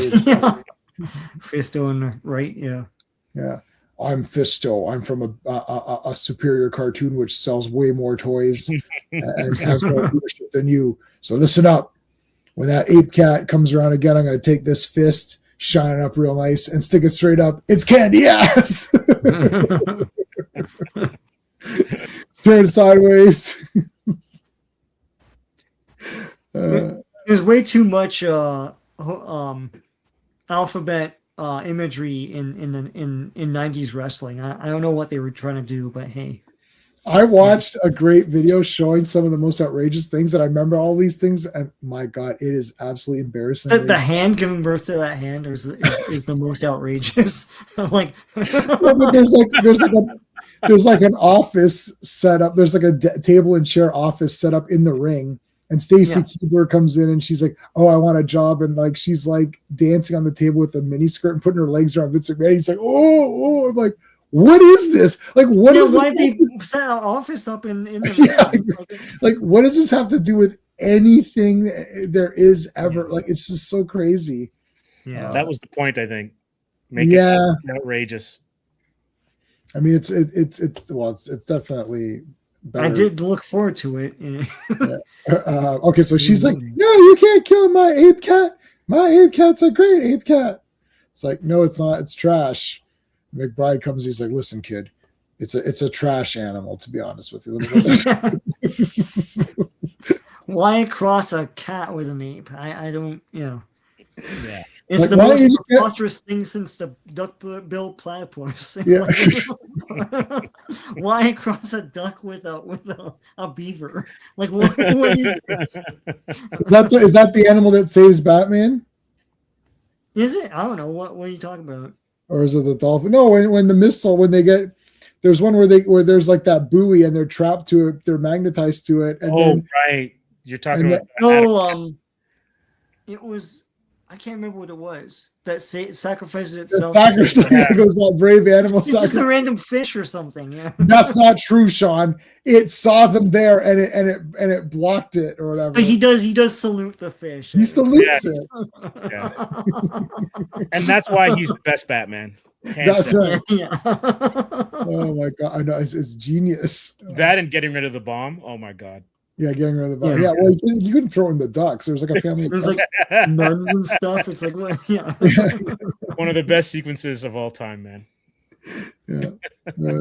But then I like how like disguises fool them, and then when Penguins pretend to be Commodore Schmidlap, they see through it immediately. He's like, "Holy costume parade! That's a Penguin." He's like, "Obviously." And they're like, "What do you mean, obviously? You have fallen for other disguises that are way with Mad Hatter. Mad Hatter still has the same mustache, and all he did was like put a little thing. It's like, I am Monsieur Marbeau, a simple sculpteur. And it's like, you can't tell that's Mad Hatter, but they figured out Penguin, whose costume looked pretty good. And so it's like, that's the Penguin, obviously. I'm like, what's your game, Penguin? Penguin? I don't know what you're talking about. So here's the guys who want to lynch. There's Fisto with his cronies. They want to go kill that ape. Oh, there's the Optivisor. Eyes of the visor. Eyes of the visor. Visor. These ape cats, though, are ripped. They're absolutely. Oh my God. Yeah. They just draw them as just muscle guys. Yeah, they're like chimpanzees. Came from. Yeah. Chimpanzees with a cat head. Yeah. Dun, dun, dun, dun, dun, dun. Dun, dun, dun, dun, dun. He's gonna have to change that from Strength of the Bear to Strength of the Ape Cat, because the Ape Cat was absolutely crazy to fight. Yeah, it's like owning. It's like, Shaman, does it have to be a bear? Because there's these ape cats. It's bear. It's like, okay. I was just asking. I'm just Yeah, test audiences didn't know what an ape cat was. Yeah. Right. They knew what a bear was, though. See, there's Fisto. I'm gonna put my fist. Yeah. Ooh, I hurt my paw. We'll fix your paw. Thanks. Now I'm your friend. No, now I'm gonna eat you. Right. Does it have like a dog tag around it? Like what was yeah, that? it's her pet thing or whatever. Oh, it's her pet, right? Yeah. It's been registered. No, I don't. Yes, yeah. I don't want my pet to go with its mommy. Listen, kid, you can't have a pet ape cat, you dumbass. Yeah, the mom is running around beating up people. It's like, there it is. Yeah. There you go. Look at that thing. Super ripped. the musculature in this thing. Does not skip gym day at all. Look at that. Yeah. It's like arm day, core day, all that. Now, kids. Oh yeah, see, then she gets a normal pet at the end. Hold on. Yeah, it's like a dog or something. There we go. Now, kids, if you want a pet, just get a normal one. Don't be weird like this dumb kid and get some weird ass pet like a snake or something stupid. It's like, just get a dog or a cat. Like, it's like, what about a hamster? They suck. It's like fish are boring. It's like, get a real pet. I got a pet fish because there's people like, would you have a pet? I'm like, no. It's like, we should have a pet. I'm like, fine. What do I have to not do anything for? They're like, how about a fish? I'm like, oh, that's perfect. And then they would just die all the time because I didn't care. And then I must have murdered so many fish. But then I found a black goldfish, which I didn't, it was a goldfish, but it's those black ones. And because they have the two big eyes. Yeah, bulbous eyes, right. Bulbous eyes. I found a one-eyed one. What? Oh. Yeah. So I went to the pet shop and they're like, oh, we're going to get a fish. And they're like, which one do you want? I was like, I don't care. And then I was like, wait a minute, is that one? I was like, what's wrong with that one? He's like, oh, it only has one eye. I'm like, are you kidding me? I was like, I need that one. And they're like, really? Like, oh, nobody wants that one-eyed one. I was like, oh God, no. That got me pumped up. And so I got that one. And then my grandmother was cleaning the bowl and actually he fell out of the bowl, but she saved him. She saved him. She saved them. She fished them out of the thing. She saved them. I was like, she's like, oh, I dropped it, but wait. I was like, you saved them. He lasted a long time because he had one eye. I was like, I like this one-eyed guy. Like nobody wanted him. I was like, I'm pumped up for this one-eyed guy or whatever. Hey, Corey. Hey, Corey. What's up, Corey? All right, so that's my pet story. Let's go to 3030 goes to school. Camping. Yeah. 33 goes to hell. Directed by Bill Nunes, written by Sean Elizabeth Lamb, aired February 1st, 1988. Moribund is back, and so is Dingo Dan. Yeah. They escape from prison and return to New Texas to find buried treasure that happens to be located in the same spot where 3030 and a group of children are camping. BraveStarr tells viewers it is important to let their parents know where they are going. Yeah, unless they're running away from home because they hate their family, then you shouldn't tell them where you're going. It's 11 o'clock. Do you know where your children are? That was like a big PSA back. A big thing, and now they don't do that anymore because parents don't know where their kids are. Yeah. They probably don't want them either. Well, they got the air tags on them, so they know where they are. So here's the two guys, which they're pretty cool. Mm-hmm. They broke out of prison.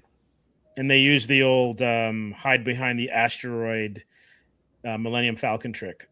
Yeah. They crashed. That's it for them. It's like, no, it's not. I guess that's it. What about that old hiding behind the... Yeah, I don't think they're smart enough to do Have you ever seen Empire Strikes Back? What, that 500-year-old movie? No, I've never seen it. Whatever. Remember that really old movie, Empire Strikes Back? Like, wait, how old is this kid? It's like 2,000 years ago? Or, yeah. 3030 with a bunch of kids. It's just hilarious. This is hilarious.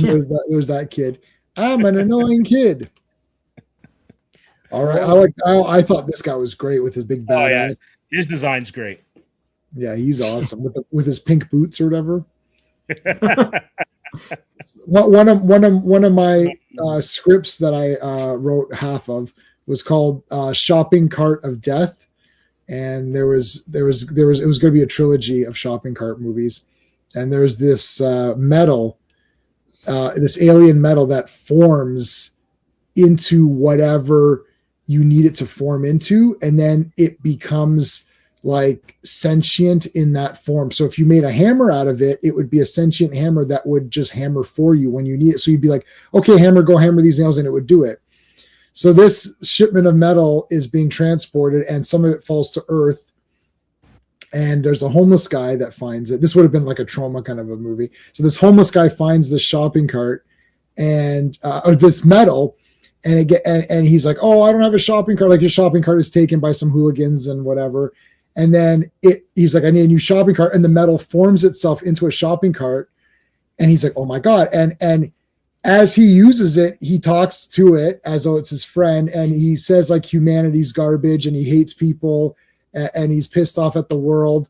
So the shopping cart starts to learn to hate humans. So it becomes a killer of humans. So it can like push them into buses and whatever. And then there's this guy, this bounty hunter who they send to Earth to get the shopping cart, to get the metal back because it's important. And he wears all black. And his thing is that there's a certain technology that if you have it on you, it gives you strength. So he has, but it's all pink. It's all pink technology. So he's like this big badass guy in all black. So he wears like pink bracelets and that gives him super strength, but they're very girly and pink. And he'll wear like, like a pink necklace, which gives him like chest armor. And he wears like pink boots, which it can help him run quicker. So it's all, but so everything else is black except for what needs to be pink. And it's really girly and weird looking. So he comes down to try to get the thing back, but then finds out the shopping cart is it's a shopping cart and it's bad. So he has to fight it. And then the homeless guy's kind of caught in the middle because, he doesn't want it to actually kill. And then part 2, so the shopping cart, at the end of part 1, there's a twist where the shopping cart gives birth to a smaller shopping cart. And the part 2 is going to be called Son of Shopping Cart. And then there's going to be, there's it's Bride of Shopping Cart and then Son of Shopping Cart. That's what it is. So and I was doing it, this is before the Chucky movies. I was basing it on the Frankenstein monster titles. So that was my shopping cart of death. There you go, you guys. There is a script that's like mostly written. I got like it's weird. It's one of my weird ideas. And next stream I'll tell you about my House of Fingers. And that was going to be a trilogy. There's going to be and the trailer for part 2 is eyeballs. Everyone loses their eyeballs. And part 2, the trailer was going to be there's a man and a girl boy talking, and it shows them, and the camera's panning around them, but it starts from behind the guy.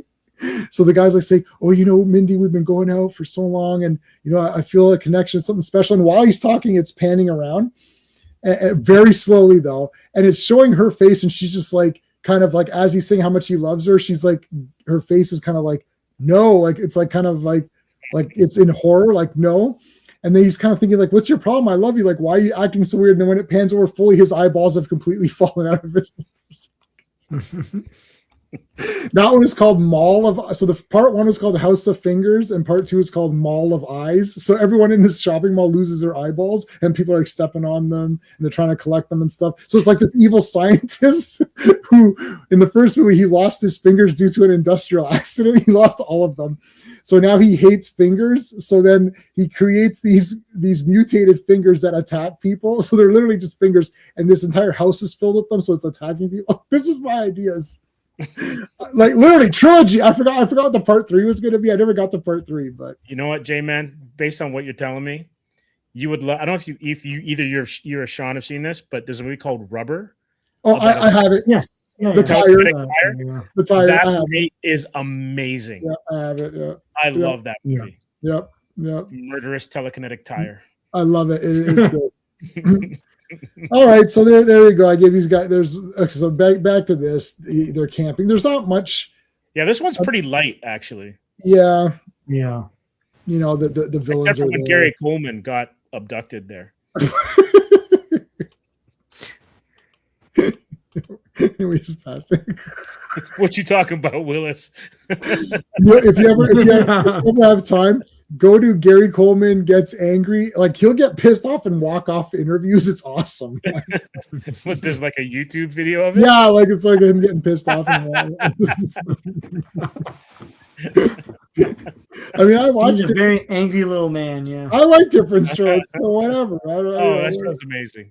I liked it. Yeah. Yeah. So I love that they're going to throw the kids down this shaft. It's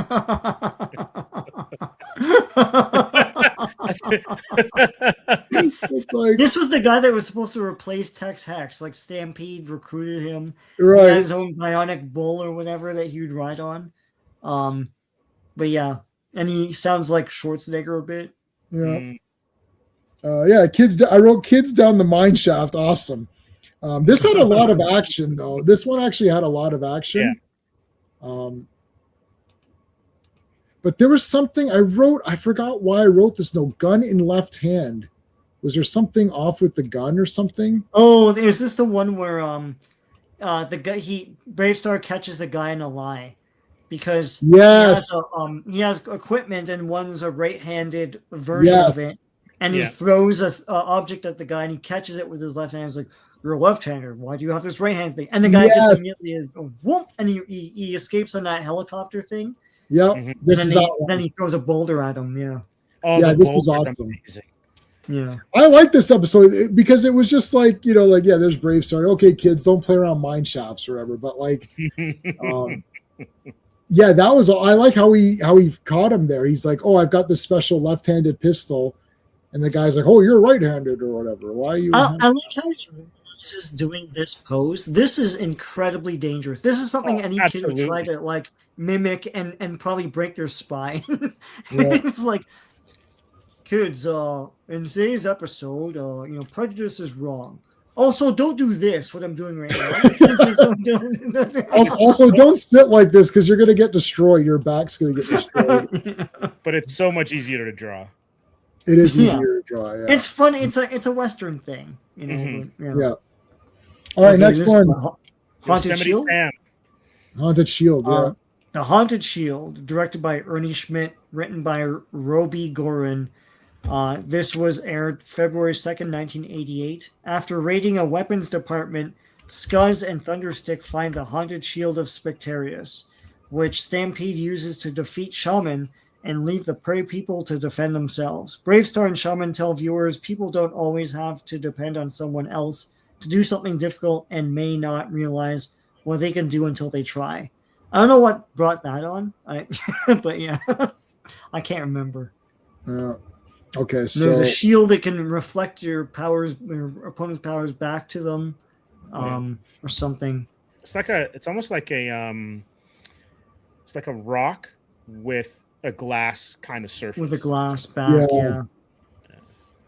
But there's no text. These guys they got to keep them busy. That was the other thing. They got to keep them busy, so that they can get that rock or whatever. Oh yeah, look at them! Come on, prairie people, wake up! Gotta find that. Oh yeah, he catches. They shoot a random. He catches the ray. Yeah. Oh yeah, here's that crazy lesson with that stupid. Is though BraveStarr's got more clothes on this time around. Yeah. What's the lesson this time? I can't remember. What was the lesson? Mirror rock. You have to learn to protect yourself. That was the lesson. Okay. So the prairie people keep getting saved by BraveStarr, and it's getting irritating. And they're like, they're a bunch of losers. They just get attacked all the time. So he's like, BraveStarr, they must learn to protect themselves. Remember when you wanted to protect that animal, and then there was like some hurt animal, this deer was hurt, and then they mended it, but then he's like, oh, we can't let it go back in the wild because it'll get killed.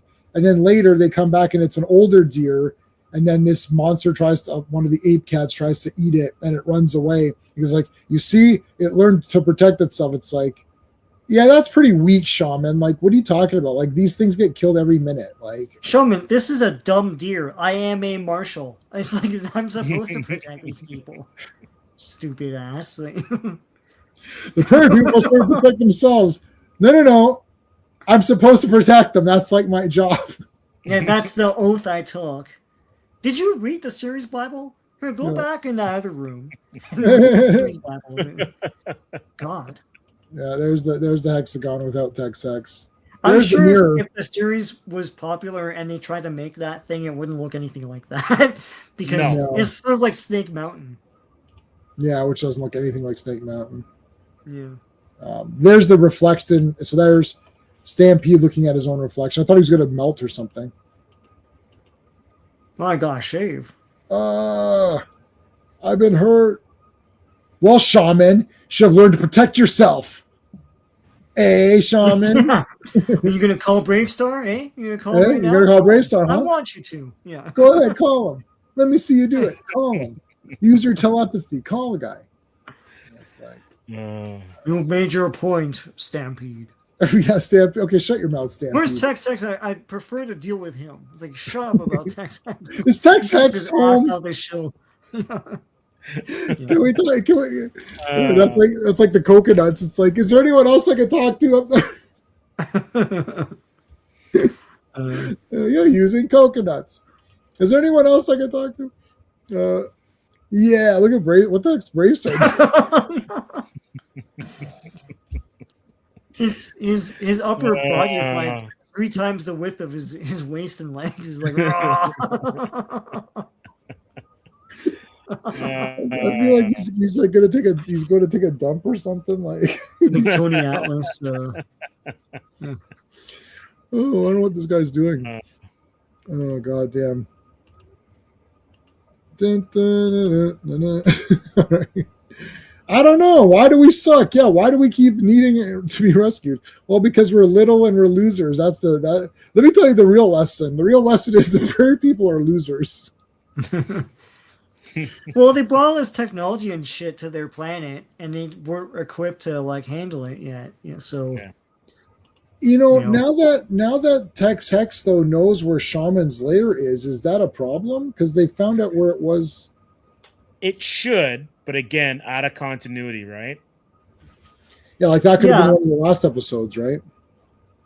Like, was that why they had to recruit that one guy with the half metal, so that he can be trusted to go into the lair and take out the fire? Yeah, they couldn't find where they couldn't find where the sacred flame was or whatever. Okay. Yeah, so that's why they're like, oh, get into his good graces or whatever, and like trick him, and then he'll lead you to it. Yeah. So why won't they try again? Like, I mean, that's going to be target number 1 now. Yeah. Stampede looks awesome though. Yeah. Yeah. You never see his legs. It's all black. Yeah, you never see his legs. Stuff. Yeah. Rob Liefeld design. Rob Liefeld design. Yeah, you have to learn to protect yourself is the lesson. The mirror rock. The shaman gets hurt. That's right. And the prairie people help shaman. That's what happens. It's also cool seeing shaman get in on some of the action as opposed to just being the sage and giving advice and stuff. Yeah, they're using him more as a character, including Stampede. So if this Stampede was successful, maybe they make figures of these guys. But yeah, they fight here. Stampede fights shaman. That's pretty cool. A shaman figure would have been amazing though. Oh yeah, that design is on point. And the figures themselves were well sculpted. Like BraveStarr's face has a lot of detail to him, so it would have been a cool figure.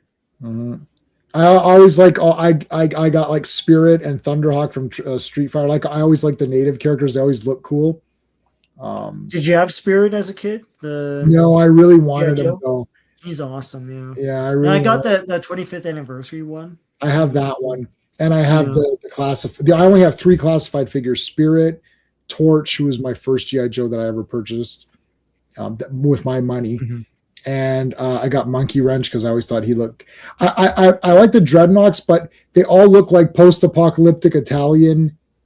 Yeah. Now that I've said that, you won't be able to unsee it. If you look at all the Dreadnoks, you're like, oh my god, they're all post-apocalyptic Italian guys. So it's like I want to form a. Yeah, I want to form like a team like that. I'm telling you, like they're all from Rats Night of Terror, or if you look up that Rats movie, those guys. Yeah. So the prairie people save shaman, so proving that they're not trash. There you go. Next one. This is JB's brother. Ship of No Return. Yeah. So directed by Richard Trueblood, written by Dennis O'Flaherty. Flaherty. Aired February 3rd, 1988. JB's brother Kevin is the captain of a carrier freighter that arrives on New Texas. BraveStarr 3030 Fuzz, JB, and Angus must help him find the crew when the computer that runs the ship decides to trap them. BraveStarr tells viewers love is powerful when given to people. Yeah, love saves the day. I like the way that was articulated, though, in this episode. It wasn't so stupid. It made sense because the robot only saw examples of like being angry at each other and fighting, and decided that everyone sucked because of that. Yeah, and because it's a judgmental prick. You didn't see that in itself. It's like you think we're hostile, you're a prick. Like, what does that mean? Well, that's what it means. But it's basically Hell 9000. Open the pod bay doors. Yeah. Bye, Dave. Yeah. Oh man, I love that. This conversation can serve no purpose. So like JB's brother comes in. Oh my God, there he is as a kid. There he is. There's JB's brother. Yeah. He's from the Love Boat. It looks like a Thunderbird or something. Yeah, Thunderbirds, yeah. So, yeah, I mean, I like this computer AI. It was like the big AI. It was called Archon too, which is we're called Archon. and Archons in Marvel. But I liked this one. This like going around the ship and trying to like outsmart the thing. That was kind of neat. And they beat it with love. Anytime there's a machine that's a villain, you're gonna beat them with some sort of a human emotion or something, right? Like to show they're always judgmental. They're like, you guys suck. You're at each other's throats. Are we at each other's throats right now, Dick? Like, no. What are you talking about? Yeah. Yeah, Richard. There's Fuzz. Strength of the bear. Oh yeah, they got trapped in that pipe or whatever. Yeah, there's a lot of cool like D&D stuff in this one. Yeah, there's I think it was something like radiation or something was preventing him from doing the strength of a bear. Yeah, he can't do it. Yeah. So like he powers through. So there's like that certain mist or whatever it is that stops him. Or it's like energy. It's an energy barrier. The magic can't reach him, or it's too weak. Yeah. So he says strength of the bear, but he can't do it. And they're all like, yes, you could do it. Think of you. And then I love the lesson. Literally, the lesson is pretty rough.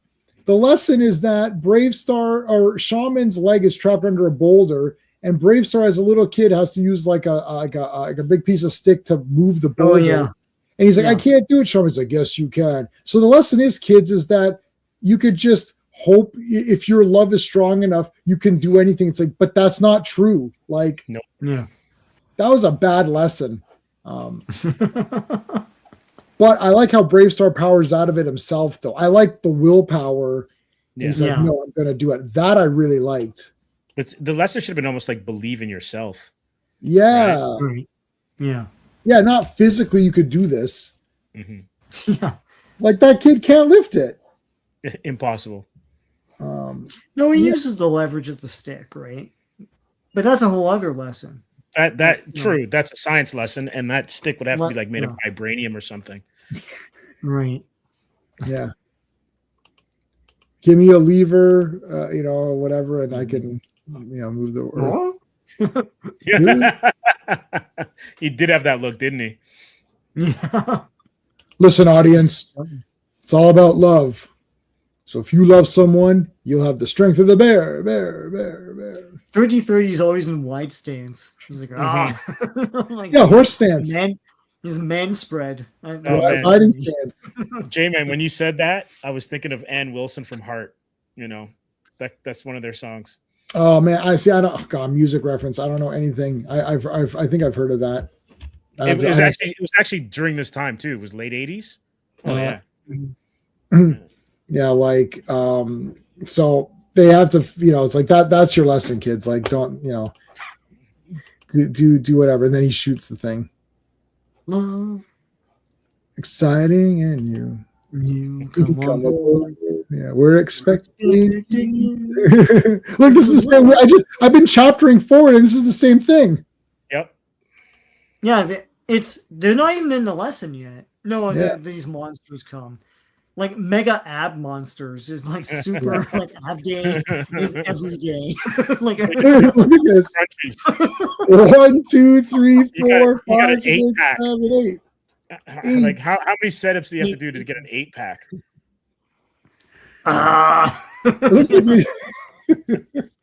Like put a shirt on, buddy. I don't do this much crunches to put a shirt on. That was Steve James in not Avenging Force. It was the one. No. It was maybe it was Avenging Force. Yeah. Oh no, it was Avenging Force. Yeah, and they said and Michael Dudikoff was like, "Wait a minute, Steve, you didn't have a shirt on. You had a shirt on in the last scene." Yeah. And he's like, "That. What about the continuity?" He's like, Michael, let me talk to you for a minute here. It's like, I don't work out. to have this body to not show it off. So I don't care what the content is.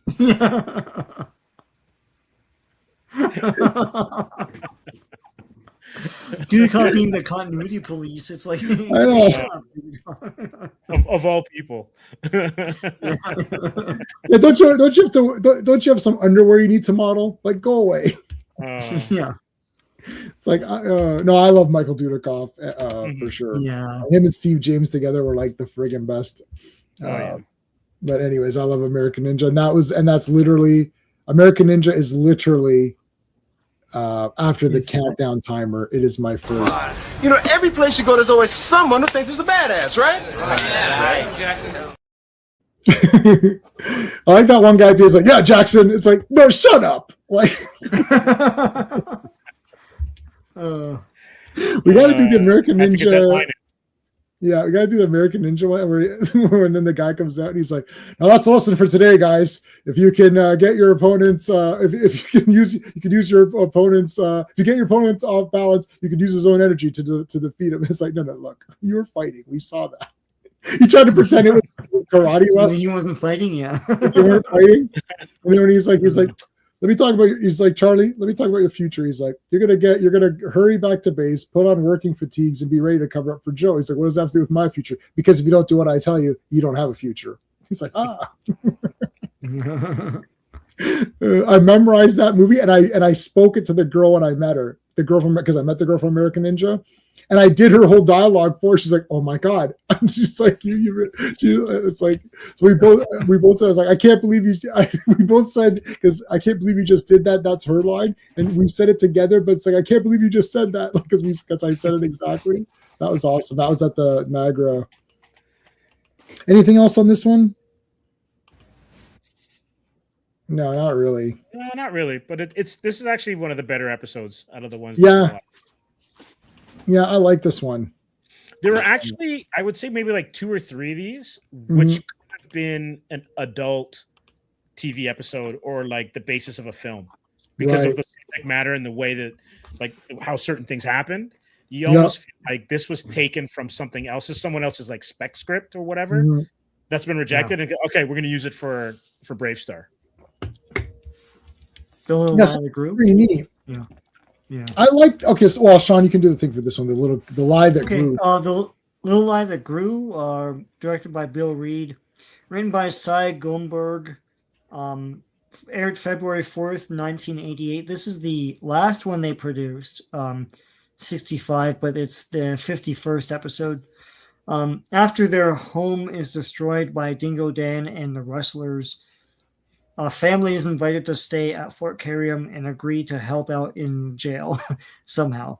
Dan blackmails their young daughter, Posey, into helping him free his gang and then kidnaps her. BraveStarr and 3030 tell viewers stealing always hurts somebody else. To which people say, well, they have insurance. I know, but then it goes up and then they get priced right out of business. Stupid. So. Yeah, and I like this kid. She was pretty cool. Yeah. They keep hanging her birthday over her head. It's like, her birthday's coming. The mom's low-key kind of mean, though. Yeah. Yeah, I got the birthday thing. When BraveStarr asks, like, like he's helping everyone, and then she goes, "Oh, I lost my doll in the fire," and everyone's like, "No, she didn't." It's just somewhere else. It's like, okay, well, you just give her this one thing, God. No, screw that. Listen, kid, you better take care of your shit. I didn't lose stuff when I was a kid. I lost my doll. I didn't lose my Grimlock. I didn't lose my wreck car. I didn't lose my friggin'. No, it was a ploy for her to get a new doll. That's what it was. Exactly. She just wants a new doll, so it's a bunch of bullshit. But she was cute though. She's like, no, I just want a doll. And then the doll she picked was Chucky. Yeah, pretty much. Oh yeah. It was not weird. It's like I was like, it's a Chucky doll.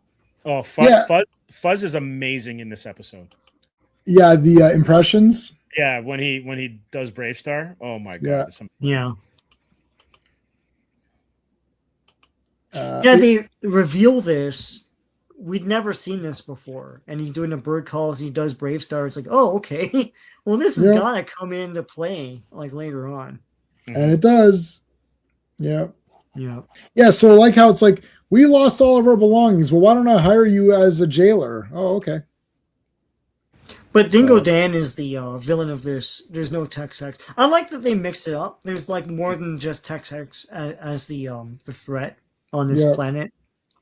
Because like we were told, no one wanted to go to this planet because it was too dangerous, and that's why BraveStarr's there. So and now we see why. Like as a marshal. Yeah. Yeah. All right, so they go to try to break the guy up, but they can't. And then there's Dingo Dan and his human guys or whatever. Guys, yeah. So they go. So hold on a second. They went to the mall. The dad shaving is amazing. There's the kid. There's the doll. It's like Chucky. It's a good guy. And she's like, I want this doll. And then it's like, all right, well, fine. And then, like, it's like she steals it. She steals it. Saw her steal it. So they're like, okay, go get the keys from your dad, or else we'll tell them that you stole the doll. Mm-hmm. That's actually pretty good. Mm-hmm. 5-finger discount. Her dad pays for it, though. Yeah. Oh, yeah, he gets his ass kicked. Oh. I like how they word. Yeah. I didn't get why he had this family operate the jail. Just because? Yeah. Well, they're out. They don't have a. They're out of a home. They don't have a staff, I guess. Mm-hmm. So what do they do? Like other times, then there's got to be people in that jail. Yeah. I don't know. Tex-Hex keeps getting out or whatever. And there's like a bathroom where the father shaves in the jail. So I don't. Yeah. Here. He's keeping them busy by doing the voice impressions. Yeah. Mm-hmm. I'm gonna come get like you. When he's like, let me consult my consultants or whatever. It's like, let me talk it over. Yeah. Mm. So I mean, Fuzz is pretty good here. He tricks them. They come around. He comes around from behind. Is this where BraveStarr tells her? Yeah. I stole something. I stole a whole horse one time. Yeah, so I stole this horse, and then the guy went looking for it and fell and broke his leg or something or some crazy shit.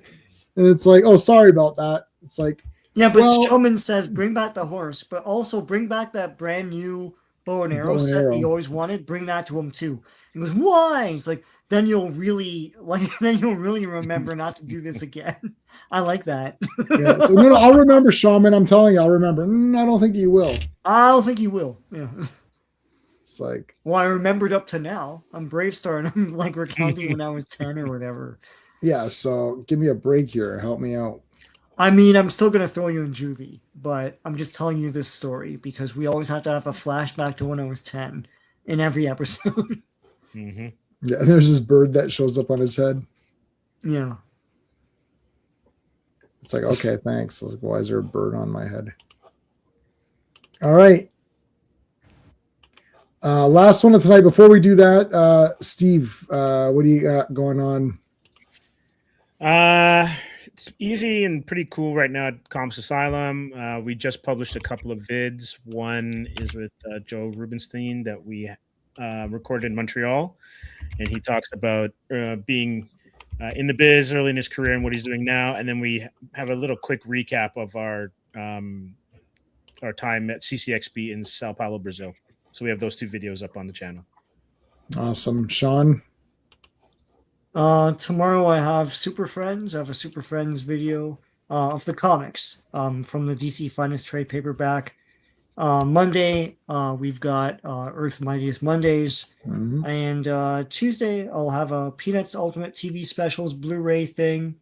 Wednesday, I have a Disney Adventures go through. I have an old Disney Adventures magazine issue. This one has a sneak movie preview of Batman and Robin. So it's all the interviews and stuff. It's a fun little magazine. It was made for kids from Disney. Now has like what's hot and what's not and like 90s slang and stuff. It's hilarious. So stay tuned for that. Disney? Do some more Disney stuff? Or sorry, Sesame Street? Sesame Street. No, not yet. I was thinking I have a Sesame Street book I'm gonna do, so yeah. How do you get to Sesame Street? Okay. Here's these two kids that make fun of that other kid. Is this where they make fun of him for stuttering? Yeah, do you want me to do the thing for it? Oh, yeah, sorry, yeah. Sorry. Brothers in Crime, directed by Tom Cito, written by John Shirley, aired February 5th, 1988. This is number 54 in the production order, but 52 in airing order. Orville, a shy boy with a stutter, learns that outlaws Craver and Grumble have been robbing miners at South Bend. He is captured by them, but befriends the latter, who is just looking for a friend like Orville is. BraveStarr, Grumble, and 3030 tell viewers a real friend doesn't get their friends in trouble, but helps them. And then Grumble goes to prison for 10 years. So Right. that's a great lesson. Also, Craver and Grumble are new villains again. I like them mixing it up. I mean, every kid will have a Tex-Hex figure, but there's other guys here. And they would have been Wave 2 and 3 guys, perhaps. For sure. We'll never know now. Yeah. Yeah. And this kid stutters, so, what a loser. Like, he's got this, like, cat toy or whatever. Yeah. It's like a garbage pail kid or something. Don't you want my cat toy? Like, no. I've got a cat toy. Nobody cares. I suppose you want to steal it now. No, we don't want to steal your losery, shitty toy. I'm a kidnapper, but I'm really a good guy. All right. I feel like kidnapping and all this would be hanging. You get a hanging of it. You'd be hanging. Right. They never go there. And you know the coroner character from the movie is never in any of these episodes. But he was a lot of fun in that movie. Mm-hmm. So, He's probably too busy to show up in the cartoon. I think it was a bridge too far. They could have all these other deaths, but like a guy who actually buries the people, they didn't really want to show that. I guess I don't know. Mm-hmm. So this kid stutters. They make fun of him, and he needs a friend. And then this guy, oh no, not this guy. Where is he? This guy is wearing a very weird, like, female tank top, it looks like a very weird shirt, but anyways, like a halter top type of thing. Yeah. He needs a friend as well. They both talk funny, which kind of gets. I thought that this friendship one was way better than the jail one because this guy's got a bad influence friend. It's like, well, he's my friend, so I'm doing what he wants, and he's a bad influence on him. He doesn't realize it because it's his only friend. This is a better articulation of that than the zoo one. That zoo one is weird. It's like you're kidnapping people and throwing them in cages. It's like, well, I want friends. It's like, well, you're going to jail. Like, what the shit? Yeah, I don't think that's what a friend is. Like this one, he has a friend, but what the friend is doing is bad, so he's just going along with them, right? There's a whole show called You, where a guy kidnaps a girl every season and throws him in a cage in the basement. It's a crime. Right. It's like a horrifying crime. Yeah. I think I saw parts of the first season, and I'm like, yeah, I can't do this much longer. It's kind of my position with like Talented Mr. Ripley. It's like when you're such a villain and you get away with it, it's like I'm out. Yeah, why am I ready for this guy? Yeah. Mm-hmm. I saw that in the theater town, or the Matt Damon version. I saw that in the theater with my family. We all went to go see that. Like, I think it was on Christmas or something, whenever it come out. But I haven't seen You, and I don't know what Popple is. Oh, the Popples. That was an 80s thing too. Yeah, I don't remember. They were stuffed animals that turn into just a ball or whatever. Really? But there's a whole cartoon series they made. Oh, I'm looking at it. Jen loved it. I remember this. Yeah, it's lame. Yeah. They're lame, but it's crazy. I think it's like a 65 episode run or something. After my time. Yeah. Yeah. Well, it's lame anyways, so it doesn't matter. Even if it was for your time, you shouldn't be watching it. It's all lame shit. I think my cousin had one of these, and I was like, yeah, this is fine. I probably threw it against the wall and thought, stop throwing my Popple. Jason threw my Popple at the wall, and then my grandfather probably thought, yeah, he threw it because it's lame, and then he threw it. Yeah, that turns into a ball. Then turn into like a car or something? Like, what is this? It's like, just buy a ball. It's like the rock lords. They turn to a rock. It's like, at least rocks are badass. So you could throw them and hurt people. That ball's bullshit. Yeah, not the plastic ones. You just break it. But yeah, well, man. All right, so yeah, this one was better with the friends. Friendship.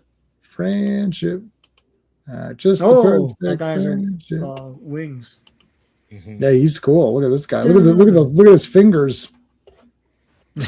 Like they're sausages or whatever. Like he looks like the inside of a pumpkin. Yeah. Right. It's the mid animation when he does this. Yeah, when he flares out the cape. Yeah. Well, what was that movie that everyone hated or that everyone liked, but it was absolutely terrible? Yeah, Everything Everywhere All at Once. Yeah, that was a terrible movie. Yeah, and it actually sucks. And then the girl in that movie had he hates it because of the girl. The hot dog. He's annoying. Yeah, I hate it because of a lot of other reasons too. It sucks. I liked it. I liked it. So I'm gonna have to rewatch it to see how bad it is. No, everyone liked it. Everyone liked it, and then I saw the trailer. Thought, nah. I was like, I like Michelle Yeoh and Short Round. I was like, well, they're kind of cool. And then my wife and I sat down and watched it, and she hated it too. I was like, wow, this really sucked. And it was like the little girl, and there's like at the end they hug her. I'm like, you should have stabbed her. Like that daughter was the most irritating piece of garbage. So yeah, that was weird. I didn't hate it, but I just don't like the idea of like succumbing to chaos. Like, what are you, 10? It's like you're a grown adult. Like I don't understand why we're having this discussion. Like it's so stupid. Anyway. Yeah, it was like the mom was rough on her. It's like, oh no, this is so sad. Maybe I should murder everybody. It's like, okay, like I don't understand. But she wasn't rough on her. She's just being what's the trauma here? Like anyway. That's a great question. But Sean, that was a regular villain story. Like if you think about it, like, oh, they wouldn't take my ideas. They laughed at me, and then you become cock or whatever. Right. But they weren't homicidal. But they weren't homicidal, right? Like that was just your villain origin story. Now the stuff that, at least back in our day, we would just felt, okay, that's just your parents talking to you. Now that's your villain story. Right, because everyone's lame now and they're all losers. Like there's this funny adulthood and the Yeah, go ahead, Sean. No, I was gonna say adulthood and the concept of growing past all of this is dead now. And it now it's like, oh, like, what do you feel? Do you feel like make it everyone else's problem now? It's like, no, that's not what it should be. Like, what the hell? That's what it is when you're 10 or 12, but not when you're like 30 and 40 and 50. No, right? No, and it's like it's an analogous. I just finished Stranger Things. Yep. In season 5, and all through social media, it's like the black parents of the two kids, like, where the hell are my kids? There's no way that those kids are going to be gone overnight or whatever. And the parents are like, oh yeah, they're somewhere. There's no way in hell they would have. They would have missed the last adventure because they would have been grounded. No, I didn't. I watched Stranger Things season 1. I liked it, but then I was like, there shouldn't be any more seasons. But I know it got a bit. Now I haven't seen any of it. Like I saw a little bit of season 2, 1 or 2 episodes. I was like, it's not for me. But like, it's 5 seasons. Is that what it is? Yeah, it's 5. Yeah, the 5th one's the last one. Yeah, just now. So I know some people. I know. Yeah, like woke has thrown out there. I guess the one kid was gay or something. I don't know anything. It had nothing to do with the plot. That was the issue. Your mic's all weird, Sean. Again, I don't know what's going on. Your Max. I said it. Can you hear me now? We can hear you, but weird feedback. You've got like a zipper noise or something. Mm-hmm. Oh yeah. Let me try and fix that. Like all right. Anyway, let's finish this one off. off. So this guy, they want to become friends or whatever, and that's fine. Mm-hmm. But yeah, it was done much better here because at least there's the kid with no friend, and then the guy who does have a friend who's a bad influence. So I like that part. Yeah. They made Thanos. Yeah. Well, this yes, Mike is. Yes, that is good. Where's Shockmaster? The That shock. is amazing. That's an amazing clip. If you go to 39 seconds in, that's when Ric Flair becomes a cardboard cutout. Can we be friends? Sure, we can be friends, even though it's going to be super weird. I'm in jail. It's like, all right. Dun, dun, dun, dun, dun, dun, dun, dun, dun, dun, brave. So, it's like, wait a minute, the guy's in jail. Like, all right, so I think is that it? Any other? That's it. Yeah, the next one will be the last one. So Yeah, that'll be the last. the next stream. Yeah, and the next 2 episodes are craziness. But they're Okay, so I haven't seen those. Either have I, Yeah. so I can't wait. yeah. Yeah, so that I didn't. The blush looks like Bubsy. I don't know who that is. Oopsie. The Bobcat. Yeah, you're still staticky, Sean. Every time as you talk, You know what it sounds like, Sean? It sounds like you're on like your grandfather's shortwave radio. yeah. Oh, Like yeah. you, like Radio Free Hold on. Europe is trying to come in through your microphone. We need help. Did anyone watch Ricky? Is this better or no? No, it's No, weird. no. Oh wow. All right. Weird, You sure, weird. like something's not touching something, like behind the computer or something? No, I'll figure it out. That is so. Yeah, I don't know. It's I sometimes get that when my mic is too close to the screen. Can you hear me now or no? we can hear hear you, you. but it's like. Yeah, that's kind of crackly. Huh. But it's only like when you're about to speak. Yeah, it's only when you're about to speak. Yeah, it's only when you speak. Let me leave and come back. Yeah, okay. We're done. We're gonna be done in like 5 minutes anyway. But yeah, so I haven't seen any of like after season 1 Stranger Things, and I know it's very popular, which makes me not excited to. You're gonna find Usually so much wrong with it. I'll find a lot of wrong. Yeah, I like. It's just not. It's just I'm not against it. You know, and I love playing Dungeons and Dragons, and I know they play D&D, you know, and that's fine, and that's cool, I suppose. But yeah, it's got oh, what the hell? What the hell is that movie where they did everything nostalgic to the 80s? I have the book here. there's a few Oh, it was was it Spielberg or something? I didn't like that Super 8. I didn't like that movie. Not Super 8. Hang on one second. All right. Let me see if I can find it. Yeah. It's not called Super 8? Are you sure that's that JJ movie where it's supposed to be like No. Oh no. Movies like the 80s. It's set in the future, but it's got a lot of 80s references to it. And they go through like a VR thing. I haven't read it, but I know the movie. Sean might know it. Oh, I know. I own it. Ready Player One. Ready Player One. Yeah. So it's got a lot of Ready Player One stuff, Right. but set as a kind of Goonies, Lost Boys horror thing. Right.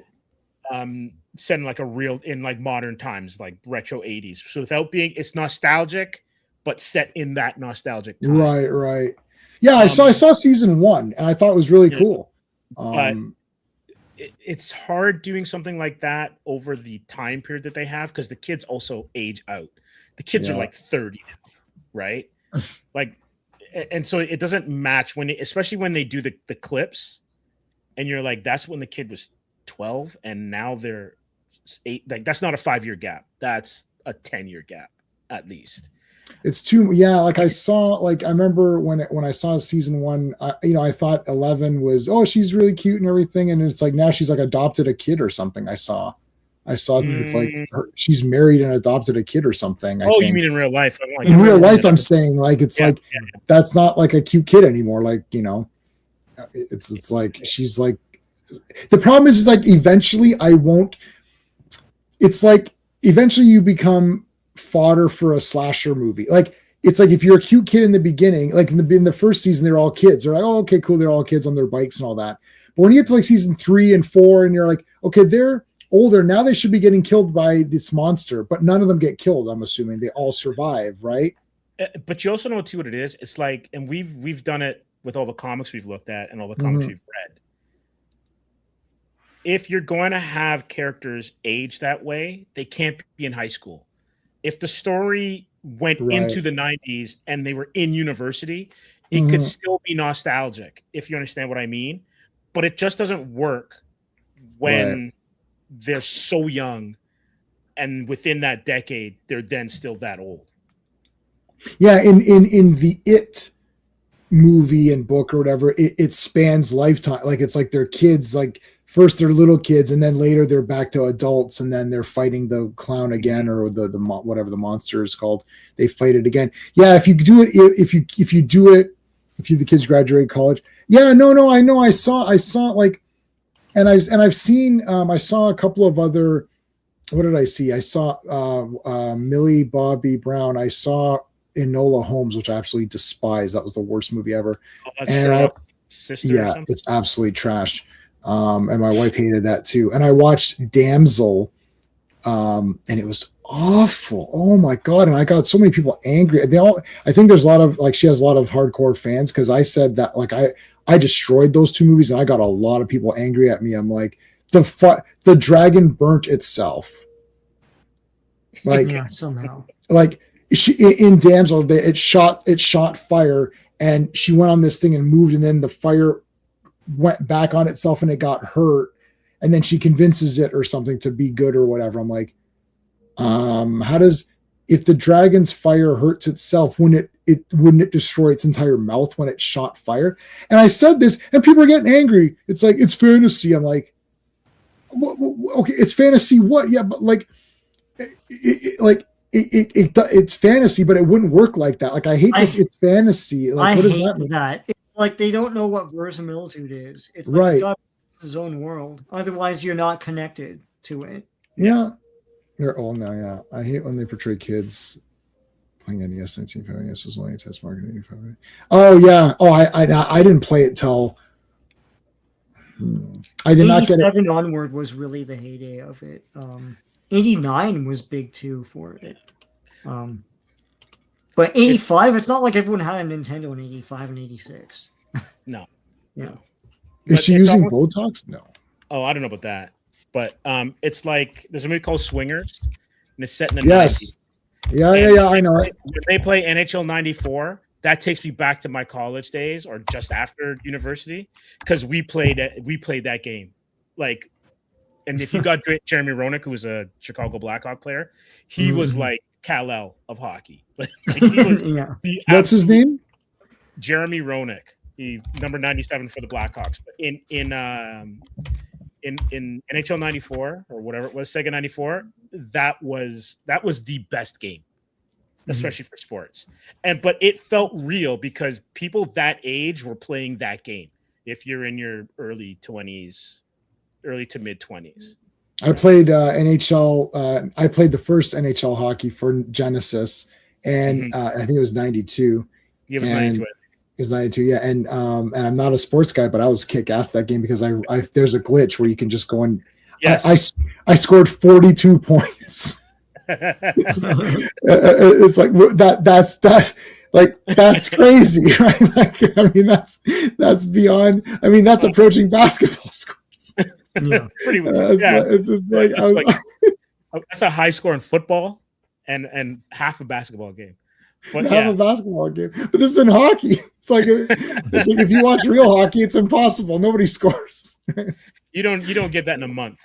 Right? You don't get right. So it's just I was like I found a glitch. I was like, oh no. And then once you know the glitch, you can't help but do it. So the game became less fun, but it was a very cool game. In Discworld, Dragons Explode. Have you hit them too hard? I don't know. So I'm looking up I looked up Millie Bobby Brown Botox. Say that 3 times fast. That. Now potentially having Botox, other cosmetic facial surgery from Maria. No, it's saying it's not confirmed or whatever. Skeptics. So you're spreading rumors about that. That's just her face, skeptic. So just getting older. Yeah. Well, and those movies were terrible. So I'm not impressed with her. They tried to make her a thing. She's in one of the Godzilla movies. Which one is it? Yeah. She's in King of the Monsters or whatever. King of the Monsters? Yeah. I forgot about that because the humans didn't matter in those movies, it's anyways. season 2 because then she doesn't talk to her dad in the second one. Yeah, it's in 2 of them. Right, I remember that. Because she's investigating and stuff in the other one, in the second one. Yeah. Hold on a second. I think she's only in one of them. Are you sure? But I think it's 2. I think it's 1. Let's see who's right. Because she spends most of the movie with these kids. Oh yeah, no, King Kong versus Godzilla. That's right. Godzilla versus Kong. Yeah, she's in King of the Monsters, then in Godzilla versus Kong. That's right. Wow. Yeah, that's right. Huh. Oh my God, there's an Enola Holmes 3. What? Just for you. Was there even a 2? Just for you, J-Man. Just for you. Okay, so hold We're on a gonna make second. another one. Just for I've J-Man. seen Godzilla, King of the Monsters, and I own it. I've seen Enola Holmes. I've seen Godzilla versus Kong. I didn't see part 2, but I saw Damsel. And so I've seen an Electric State. I haven't seen that. So hold on a second. She's in, like, I've seen almost everything that she's in. There you go. Just by random You're accident. a Millie Bobby Brown stan. There you go. Yeah, I am for sure. Actually, a friend of an acquaintance of mine met her when King of the Monsters. When Stranger Things first started, there was, they're at one of the Toronto expos or something. And I'm like, I can't pay money. Like, I can't pay $80, $90, $100 to get a photo with like a little kid. I can't do it. Like, I had nothing against the Stranger Things kids. I thought they were cool. And 11 was clearly like she was clearly the best, but I'm like, no, I just can't pay. I just can't do it. The only person I would consider is the pale girl from Terrifier 2, like the mini Art the Clown girl. Mm-hmm. I have her autograph personalized to me through a virtual convention. I would consider getting a picture with her, but like that would, but now she's, or the little girl who's Wonder Woman. But now she's not a little girl anymore. I don't know, whoever there's 2. The second one? From both. I like both little kids. Like Wonder Woman, my favorite DCEU character is the little Wonder Woman. That's my favorite character. And then my second would be like grown up Wonder Woman. No, I'm serious. Every time we watch the little kid in Wonder Woman, the little one, like little Diana, is like she's doing the trials and stuff. Yeah, it's like that's clearly and then in part 1, she's like practicing like in secret. I'm like, yeah, this is awesome. She's the best character because she wants to be a hero and to help people. That's it. Yeah, every hero can't be reluctant. I'm sorry. I know, I hate that. Yeah, it gets old. Yeah. Everybody in Star Trek's a hero. All the people in Star Trek are heroes. Just watch one where Julian stays behind. These people have this plague and he stays behind. It's like they're here. Like everybody is a hero in that show. And they're not doing it to be weird or some kind of glory. They even say, "Oh, what do you want in return for this?" He's like, "Nothing." It's like everybody in that show is a hero because that's just their duty to be it. That's why I also don't like when they get into this. These Starfleet guys are all bad, or I don't like that plate. I don't, 1 or 2 because there's going to be bad apples, but it can't be where it's like, everyone, it's like, it seems like every other movie of JJ's or Discovery, it's like someone's bad or whatever. It's like I watched the Picard one where like this other captain's a real dick and everything. I'm like, well, why is he a dick? Like, he wouldn't be a captain. Like, what is this? It's like, it's for drama purposes, but it's stupid. Wait, there's no psychological testing in Starfleet? Like, what are you talking about? Yeah. They're like hundreds of years ahead of us. And we do that now. I know. You can't be a Navy SEAL and in certain ops if you score bad psychologically. Yeah. Right. Yeah. I hate that. Oh, hey, my dad made me watch. Like, that doesn't make any sense. Yeah. I like John Carter, and GT likes. I didn't mind that movie. Yeah, maybe that's another one I got to go back and watch to find out why it is so badly received. But I didn't mind that movie, and I think that Taylor Kitsch. Yeah, he was cool. I think he gets a bad rap. I like him on screen. I liked him too. First of all, Deja Thoris, and that was fucking awesome. I read that right before the movie, so I'm like, I had the first 3 Mars books. I was like, let me Barsoom or whatever. So I read the first one. I went to go see the movie. I was like, it's pretty. It's not exact, but it's pretty good. And I liked it. John Carter the review of John Carter is the first video I did on YouTube. So when did that come out? Hold on. 2012 or something. That was my first video. 2012 was my first YouTube video where I reviewed that movie. Wow. So you're on 13 years, bro. 14. Yeah. This is your 14th year on YouTube. Wow. And that all those videos had to get deleted because I used Iron Maiden music for my intro. Oh, that sucks. Cinematography is good. And also the lead, she was also in Wolverine. She played Wolverine's. Yeah. Is it Moonblood? I can't remember her name. She was also in one of the Terminator films. Is she the lead in it? I liked her. Well, Lynn Collins is Deja Thoris, but Moon Bloodgood is in stuff Moon too. I don't know, but she's cool. Moon Blood, she's awesome. What was she in? She was in Terminator Salvation and Pathfinder. That's right. Yeah, and I think she was in one of the Wolverine films. Let me see. Oh no, Lynn Collins, I believe, is in one of the Wolverine films though.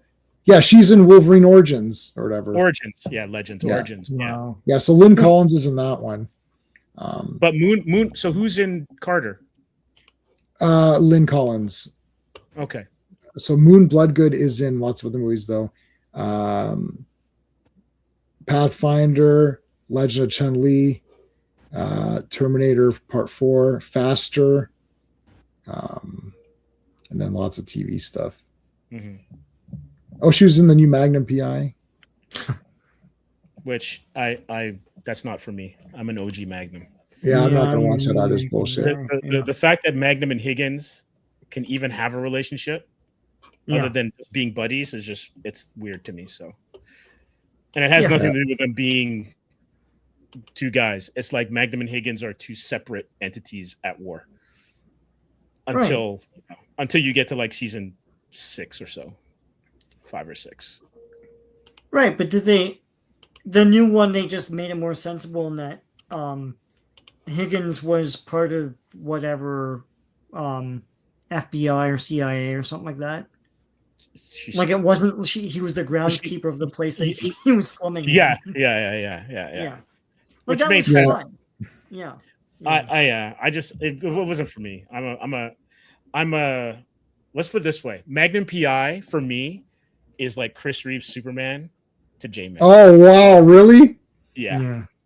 I care. I have my Christopher Reeve thing.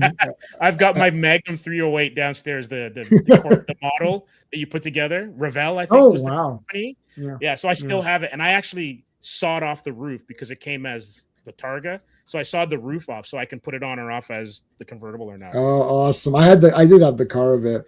I like cars. I have the car. I do have a few. I still have some of my cars. I actually have Karate Kid's the yellow car that he chose. I've got that there. I got the Blues Brothers car thing. Black Beauty's over on that side. But yeah, Adam is saying it should be called John Carter on Mars. I don't know if that would have helped it or not, but maybe people didn't know what was going on. They marketed it wrong on purpose. There's a whole book written about this. It was John Carter and the Gods of Hollywood. You can look it up. Okay. But it's Bob Iger torpedoed it on purpose so that he can get the rights for Star Wars. He wanted to show George Lucas that he was going to favor Star Wars over anything else. And George Lucas was worried that John Carter of Mars as a franchise would overshadow any Star Wars projects they're going to do for Disney. That's all true. That's it. It's a whole book with research. Anyway, it's kind of weird that you would think that you've got like the biggest franchise on the planet, and you're afraid that you're going to be overshadowed by something else. Well, like, he based Star Wars on that very thing, right? So yeah. Well, at least we know that all of Disney's Star Wars is better than John Carter. Like literally not one thing of Disney Star Wars is even close to being as good as John Carter, not even in the slightest. Like whatever you think is the best Disney Star Wars thing, if you can use the word best and Disney Star Wars in the same paragraph, maybe Mandalorian, the first 5 episodes or something. Like it's like it's not as good as John Carter. So what the heck? I will say that you say this isn't Star Wars. Yeah. But I think Andor is phenomenal. Oh yeah, I know. I tried twice.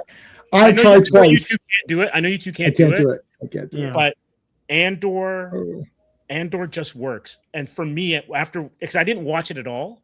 Yeah. And I binged it all, and then I went into Rogue One, and I'm like, now I got to watch A New Hope. Like it rekindled my love of why I love Star Wars that I had lost. Okay, I'm gonna try one more. No, it's probably not. It's probably not for you. But like just the espionage, just because I like Len Deighton spy books stuff. Right? Okay. Yeah, I think it appeals to a different kind of thing. It's exactly what it is, and I think the beauty of Star Wars, but I think they lost it, was that you could have made Star Wars appeal to different parts of it's kind of like how Marvel appeals to different moviegoers, but it's still a Captain America movie, and then it's a Captain America spy movie, and then you have a tech movie, which is Iron Man. This is kind of like how the comics were. Right. Star Wars could have done that, but then they did it within the Skywalker story, where the Skywalkers are central, and they lost it. Yeah, I think to me, Star Wars is myth, legend, archetype, things like that, and I it's so hardwired for me that like something like Andor feels completely alien to the franchise. So I tried watching season 1. I didn't see season 2. It took me 18 months to watch season 1. The first 3 episodes should not even exist.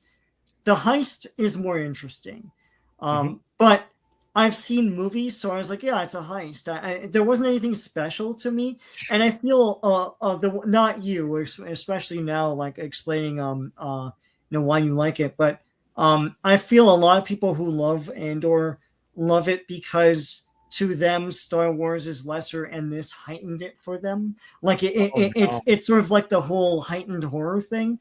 It's like they're using tropes from Les Miserables. No, isn't that so like erudite and like heightening Star Wars?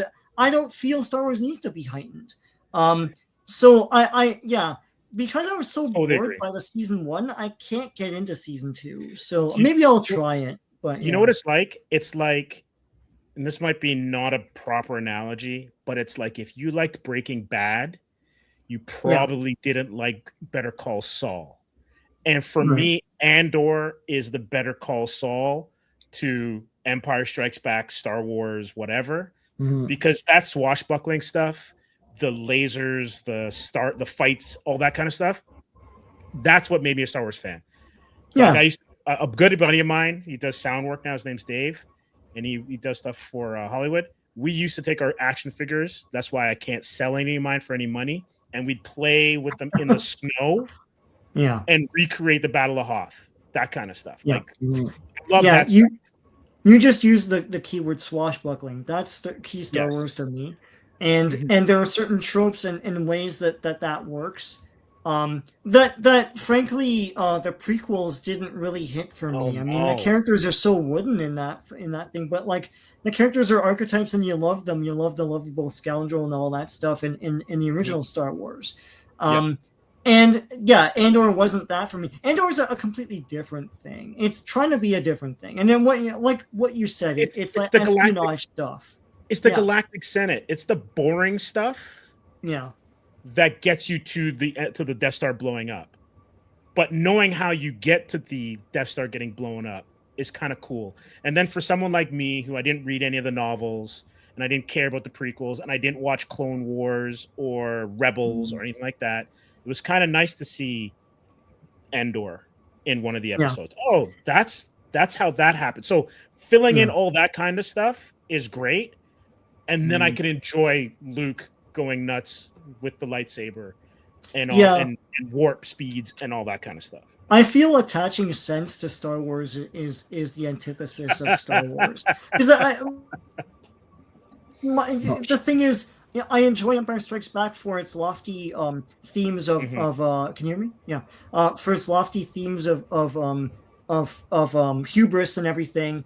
You could still have all that in it. it's still a swashbuckling aspect, but Star Wars is a toy box. It's a sandbox for just all of these different tropes. If you start asking why, or asking how the Death Star was created and things like this, then you're getting into the nuts and bolts. That it is totally not the style of storytelling of Star Wars. It's like Han Solo says in Empire Strikes Back. The one guy says, "Oh, your tauntaun will freeze," and he says, "Well, I'll see you in hell."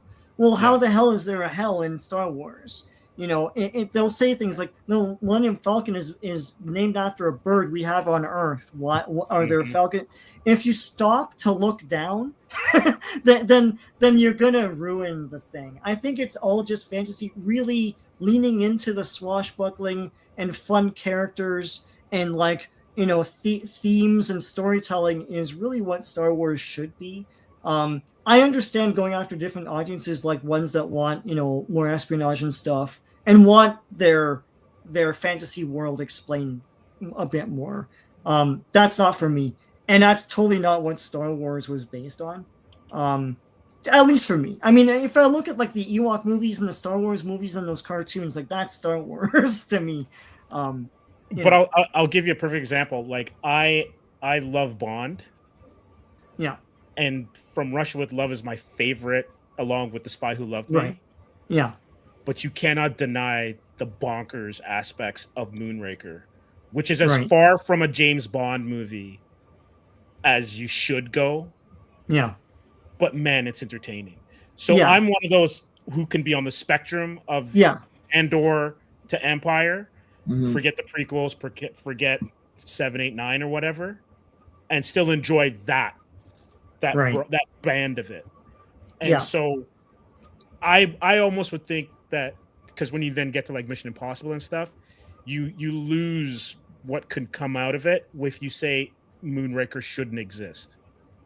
Right. Because you're I still like Moonraker because it's still James Bond going on a mission and doing James Bondian things.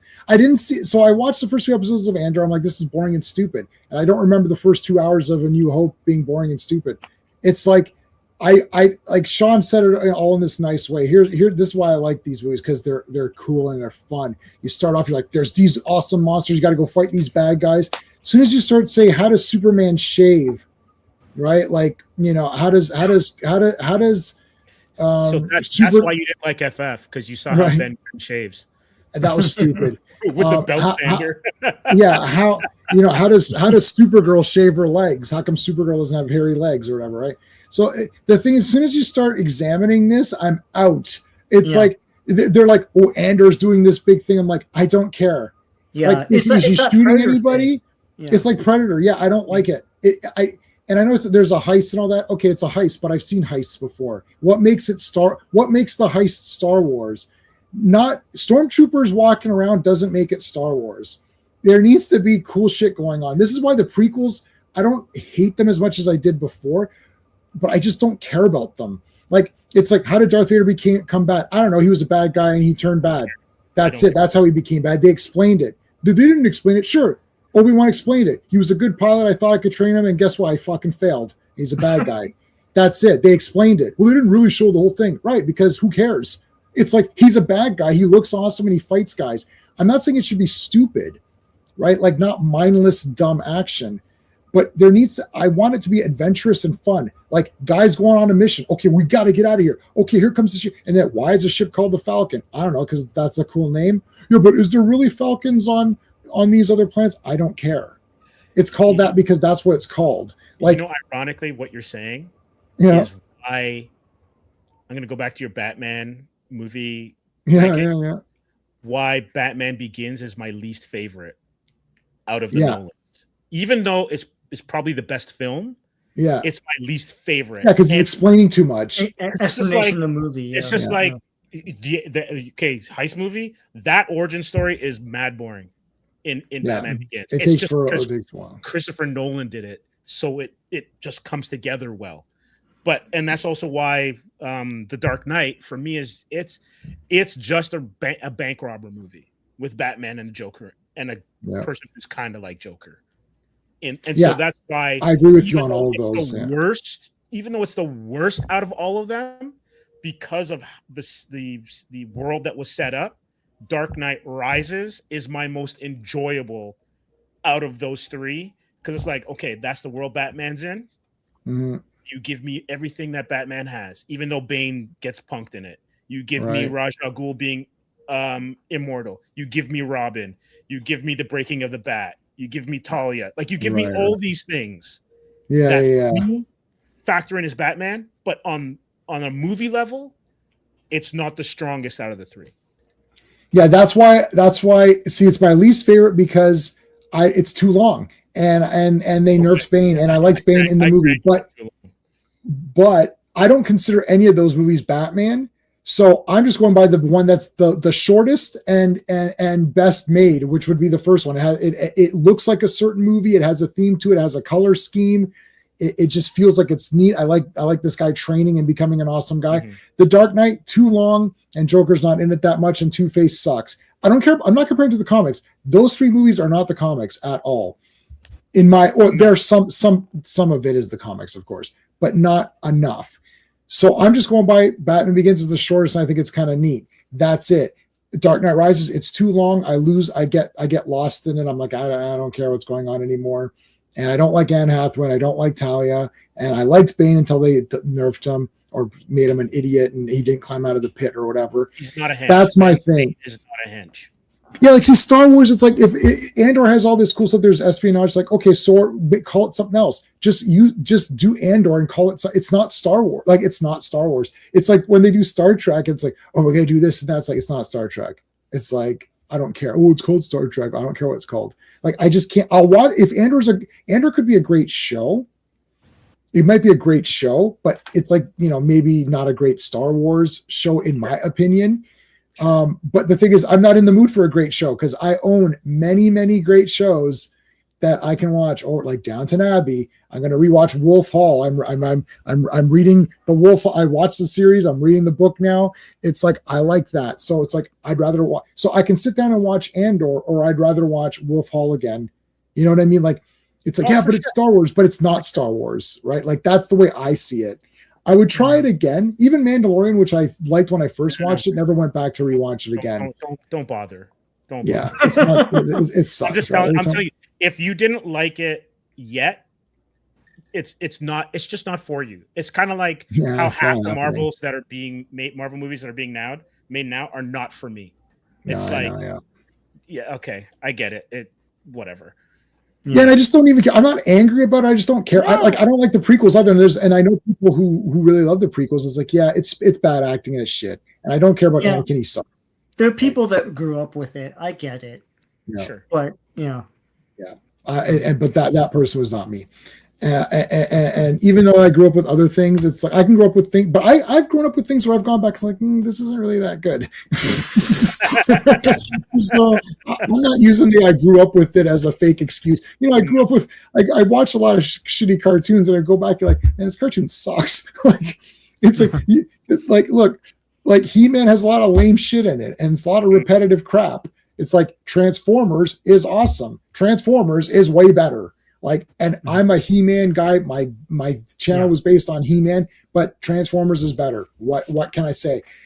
I don't dislike that. Entire shelf is all He-Man's toys. And no, not He-Man toys. DVDs. I have everything. VHS tapes, everything. I'm not getting rid of them.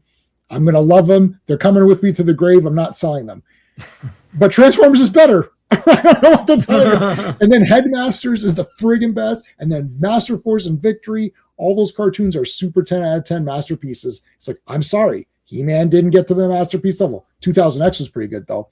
So anyways, but that's how it is. And same with like whatever I grew up with, I go back, I'm like, yeah, this wasn't that pumped up. Like, and some things I grew up with and I watched, I was like, yeah, this is kind of shitty, but I still kind of like it, but not everything. So I don't know, like the prequels are pretty long and no one can really explain them properly and they have trouble explaining them. And well, if you read this book and that book, even when your buddy was on saying, oh, in the novelization or whatever of this, I'm not reading a novel. I'm watching the movie. Like, if it was going to be, well, there's a director's cut. Well, too bad.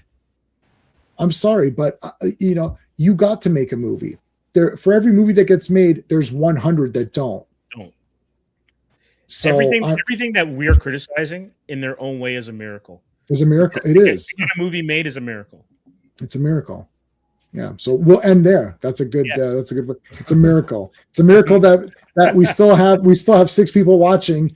Like 40 minutes after we stopped the topic. So thank you everybody in chat for being here. Appreciate it. Since you sat through all this shit, make sure you're subscribed to everybody. Absolutely. Give us all a like and a comment. Yeah, give us one last thing. Like one last favor. That's it. We're gonna see you on Monday for Avengers. Bye. I'm going to bed. Bye. Hey friends, you've just been listening to J-Man, and he is the smartest person who ever lived. So make sure you like and subscribe.